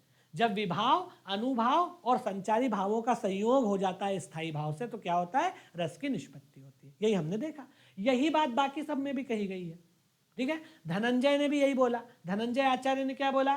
विभाव, अनुभाव, सात्विक, सात्विक भाव अनुभावों में ही सात्विक भाव मैंने आपको बता दिए। इन्होंने सात्विक भाव को अलग अलग से लिख दिया। ठीक है ना, इन्होंने सात्विक भाव को अलग से लिख दिया, मैंने अनुभाव में ही। आप देखिए आजकल क्या है, सात्विक भाव को अनुभाव का ही एक प्रकार माना जाता है। जो अपने आप बिना मतलब अनैच्छिक ढंग से जो शारीरिक चेष्टाएं हो जाती हैं उनको सात्विक भाव बोल देते हैं, है ना, तो उसको अनुभाव के ही अंदर गिना जाता है आजकल। ठीक है, तो विभाव, अनुभाव, सात्विक साहित्य भाव और व्यभिचारी भावों के संयोग से क्या हो जाता है? रस की निष्पत्ति होती है। ठीक है, उसके बाद विशंभर नाथ ने क्या बोला? भावों के छंदात्मक समन्वय का नाम ही रस है। यानी ये सभी भाव, भाव मतलब यही विभाव, अनुभाव, संचारी भाव, इन सब का जब समन्वय होता है कविता में, छंद मतलब कविता, यहाँ पर छंद का मतलब क्या होता है बेटा? कविता। तो कविता में जब सभी भावों का, विभाव, अनुभाव, संचारी भाव, स्थायी भाव, सभी का जब समन्वय हो जाता है तो क्या बन जाता है? रस बन जाता है। वही बात इनने कही है। छंद का मतलब यहाँ कविता से है बेटा, कविता को पुराने जमाने में छंद कहा जाता था। छंद मतलब कविता। तो विशंभर नाथ ने यह बोला है कि भावों के छंदात्मक समन्वय का नाम ही रस है, अर्थात भावों का जब कविता में समन्वय होता है तो रस बन जाता है। ठीक है ना, छंद का मतलब यहाँ कविता से है, तो भावों के छंदात्मक समन्वय का नाम ही रस है, अर्थात भावों का जब कविता में समन्वय होता है, समन्वय मतलब मिलते हैं, आपस में जुड़ते हैं, जब विभिन्न भाव छंद में अर्थात कविता में आपस में मिल जाते हैं तो रस पैदा हो जाता है। ठीक है, जब विभिन्न भाव कविता में आपस में मिल जाते हैं तो रस पैदा हो जाता है। और यहाँ पर भाव का मतलब क्या है? वही विभाव, अनुभाव, संचारी भाव और स्थायी भाव। ठीक है, तो विभिन्न, यहाँ पर उन्होंने अलग अलग ना लिख करके सबको एक साथ लिख दिया भावों। भावों का मतलब वही चार भाव, विभाव, अनुभाव, संचारी भाव और व्यभिचारी भाव, मतलब स्थायी भाव। ठीक है, उन सभी का कविता में जब मेल होता है, समन्वय होता है, समन्वय मतलब मिलना, तो रस निकलता है। आचार्य श्याम सुंदर दास ने भी यही बोला है कि स्थायी भाव जब विभाव, अनुभाव एवं संचारी भावों के योग से आस्वादन करने योग्य हो जाता है तो सहृदय या प्रेक्षक के हृदय में उसका आस्वादन होता है। सहृदय मतलब आश्रय, मैंने आपको पहले ही बताया। आश्रय को क्या बोलते हैं? सहृदय भी बोलते हैं, जिसके मन में भाव पैदा हो। जिसके मन में भाव पैदा हो उसको सहृदय भी बोलते हैं, आश्रय भी बोलते हैं, प्रेक्षक भी बोलते हैं, तीनों उसी को बोलते हैं।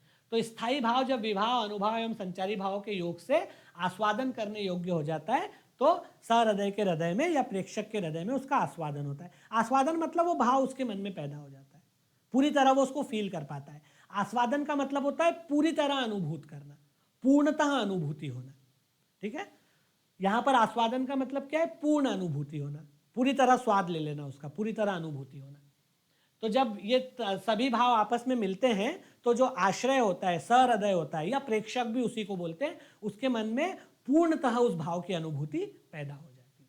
ठीक है, इसमें सबसे अच्छी परिभाषा जो, मतलब थोड़ी सी टेक्निकल तो नहीं बोलेंगे, थोड़ी सी क्या बोलना चाहिए, जटिल परिभाषा है या दार्शनिक परिभाषा है, वो शुक्ल जी की है।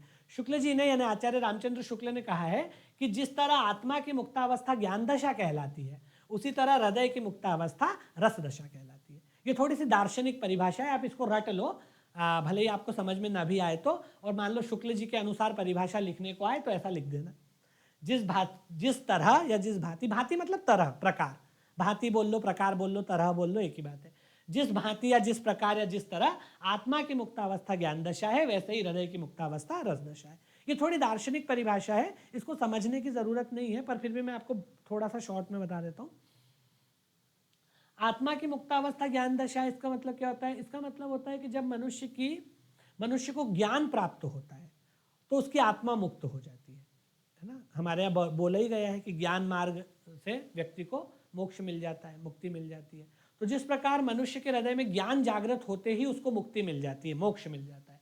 ठीक है, उसी तरह से व्यक्ति के हृदय में जब रस पैदा होता है तो उसके हृदय को मुक्ति मिल जाती है, मोक्ष मिल जाता है। ये जैसे जब शरीर को या व्यक्ति को ज्ञान प्राप्त होता है तो उसकी आत्मा का मोक्ष हो जाता है, उसको मोक्ष मिल जाता है, मुक्त हो जाती है आत्मा। उसी प्रकार से जब व्यक्ति हृदय को या हृदय में रस उत्पन्न होता है तो हृदय को एक आनंद प्राप्त होता है, मोक्ष मिल जाता है, मुक्ति मिल जाती है। मोक्ष का मतलब यहाँ सर्वोच्च स्तर से है, मतलब जो जिसको बोलेंगे कि जो अभिष्ट है, सबसे बड़ा अभिष्ट है। भाई हमारी परंपरा में सबसे बड़ा अभिष्ट मोक्ष को माना गया है ना, तो उसी तरह से हृदय के मामले में सबसे बड़ा अभिष्ट जो है वो रस को माना गया है। आप इसको याद कर लो, थोड़ी सी दार्शनिक परिभाषा है ये, तो आपका काम इससे चल जाएगा। ठीक है, तो ये सब परिभाषाएं हमने देख ली। अब आपको समझ में आ रहा होगा कि ये परिभाषाएं कैसे बनी है ना। इसीलिए मैंने आपको बोला कि पहले पढ़ लो, जब बाकी अंग समझाऊंगा तो परिभाषा अपने आप समझ में आ जाएगी। अब देखिए 8 स्थायी भाव भरत मुनि ने माने, बाद में और उसमें जुड़ गए। तो अब जो है अगली क्लास में हम लोग सभी स्थायी भाव और उससे जुड़े हुए रस पढ़ेंगे। वर्तमान में रसों की सर्वमान्य संख्या 11 है। पहले 8 थी, फिर 9 हुई, फिर 10 हुई और 11 हुई। तो 11 स्थायी भाव देखेंगे और उन स्थायी भावों के कारण कौन कौन से रस पैदा होते हैं और हर रस के उदाहरण। ठीक है, और प्रत्येक रस के मामले में विभाव क्या हो सकता है, अनुभाव क्या हो सकता है, संचारी भाव क्या हो सकता है, स्थायी भाव तो हम पढ़ेंगे, पहले ही पढ़ लेंगे। ठीक है, तो अब जो है हम अगली क्लास में जब मिलेंगे तो रसों के स्थायी भाव के बारे में पढ़ेंगे। किसी भी पर्टिकुलर स्थायी भाव को कौन कौन से विभाव जागृत कर सकते हैं, कौन कौन से विभाव उसको उद्दीप्त कर सकते हैं, और जब विभाव के आने पर जब स्थायी भाव जागृत हो जाएगा या उद्दीपन के आने पर जब स्थायी भाव भड़क जाएगा तो उसके बाद फिर अनुभाव कौन कौन से होंगे। मतलब जब स्थायी भाव जागृत हो गया और भड़क गया तो फिर कौन से अनुभाव होंगे और फिर कौन से संचारी भाव हो सकते हैं, उस सबको देखेंगे हर रस के मामले में अलग अलग, कि भाई श्रृंगार रस में ये विभाव हो सकता है, ये उद्दीपन हो सकता है, ये अनुभाव हो सकता है, ये संचारी भाव हो सकता है। ठीक है, फिर उदाहरण देखेंगे। फिर हास्य रस के मामले में ये स्थायी भाव है, ये विभाव है, ये अनुभाव हो सकता है, ये संचारी भाव हो सकता है। तो सभी 9 रसों के अलग अलग विभाव, अलग अलग संचारी भाव, अलग अलग अनुभाव और उदाहरण, बहुत सारे उदाहरण देखेंगे। तो फिर ये टॉपिक आपका कंप्लीट हो जाएगा। इसको आपको इतने होलिस्टिक तरीके से मैं करवा दूंगा कि 5 नंबर आपके मिलने ही मिलने हैं। 5 नंबर आपके हाथ से कहीं भी नहीं जाएंगे, ये मेरी गारंटी है। ठीक है, तो अब अगली क्लास में ये खत्म हो जाएगा।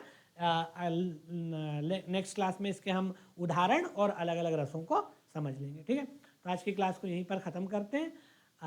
अगली क्लास में इसको कंप्लीट कर लेंगे। Thank you very much.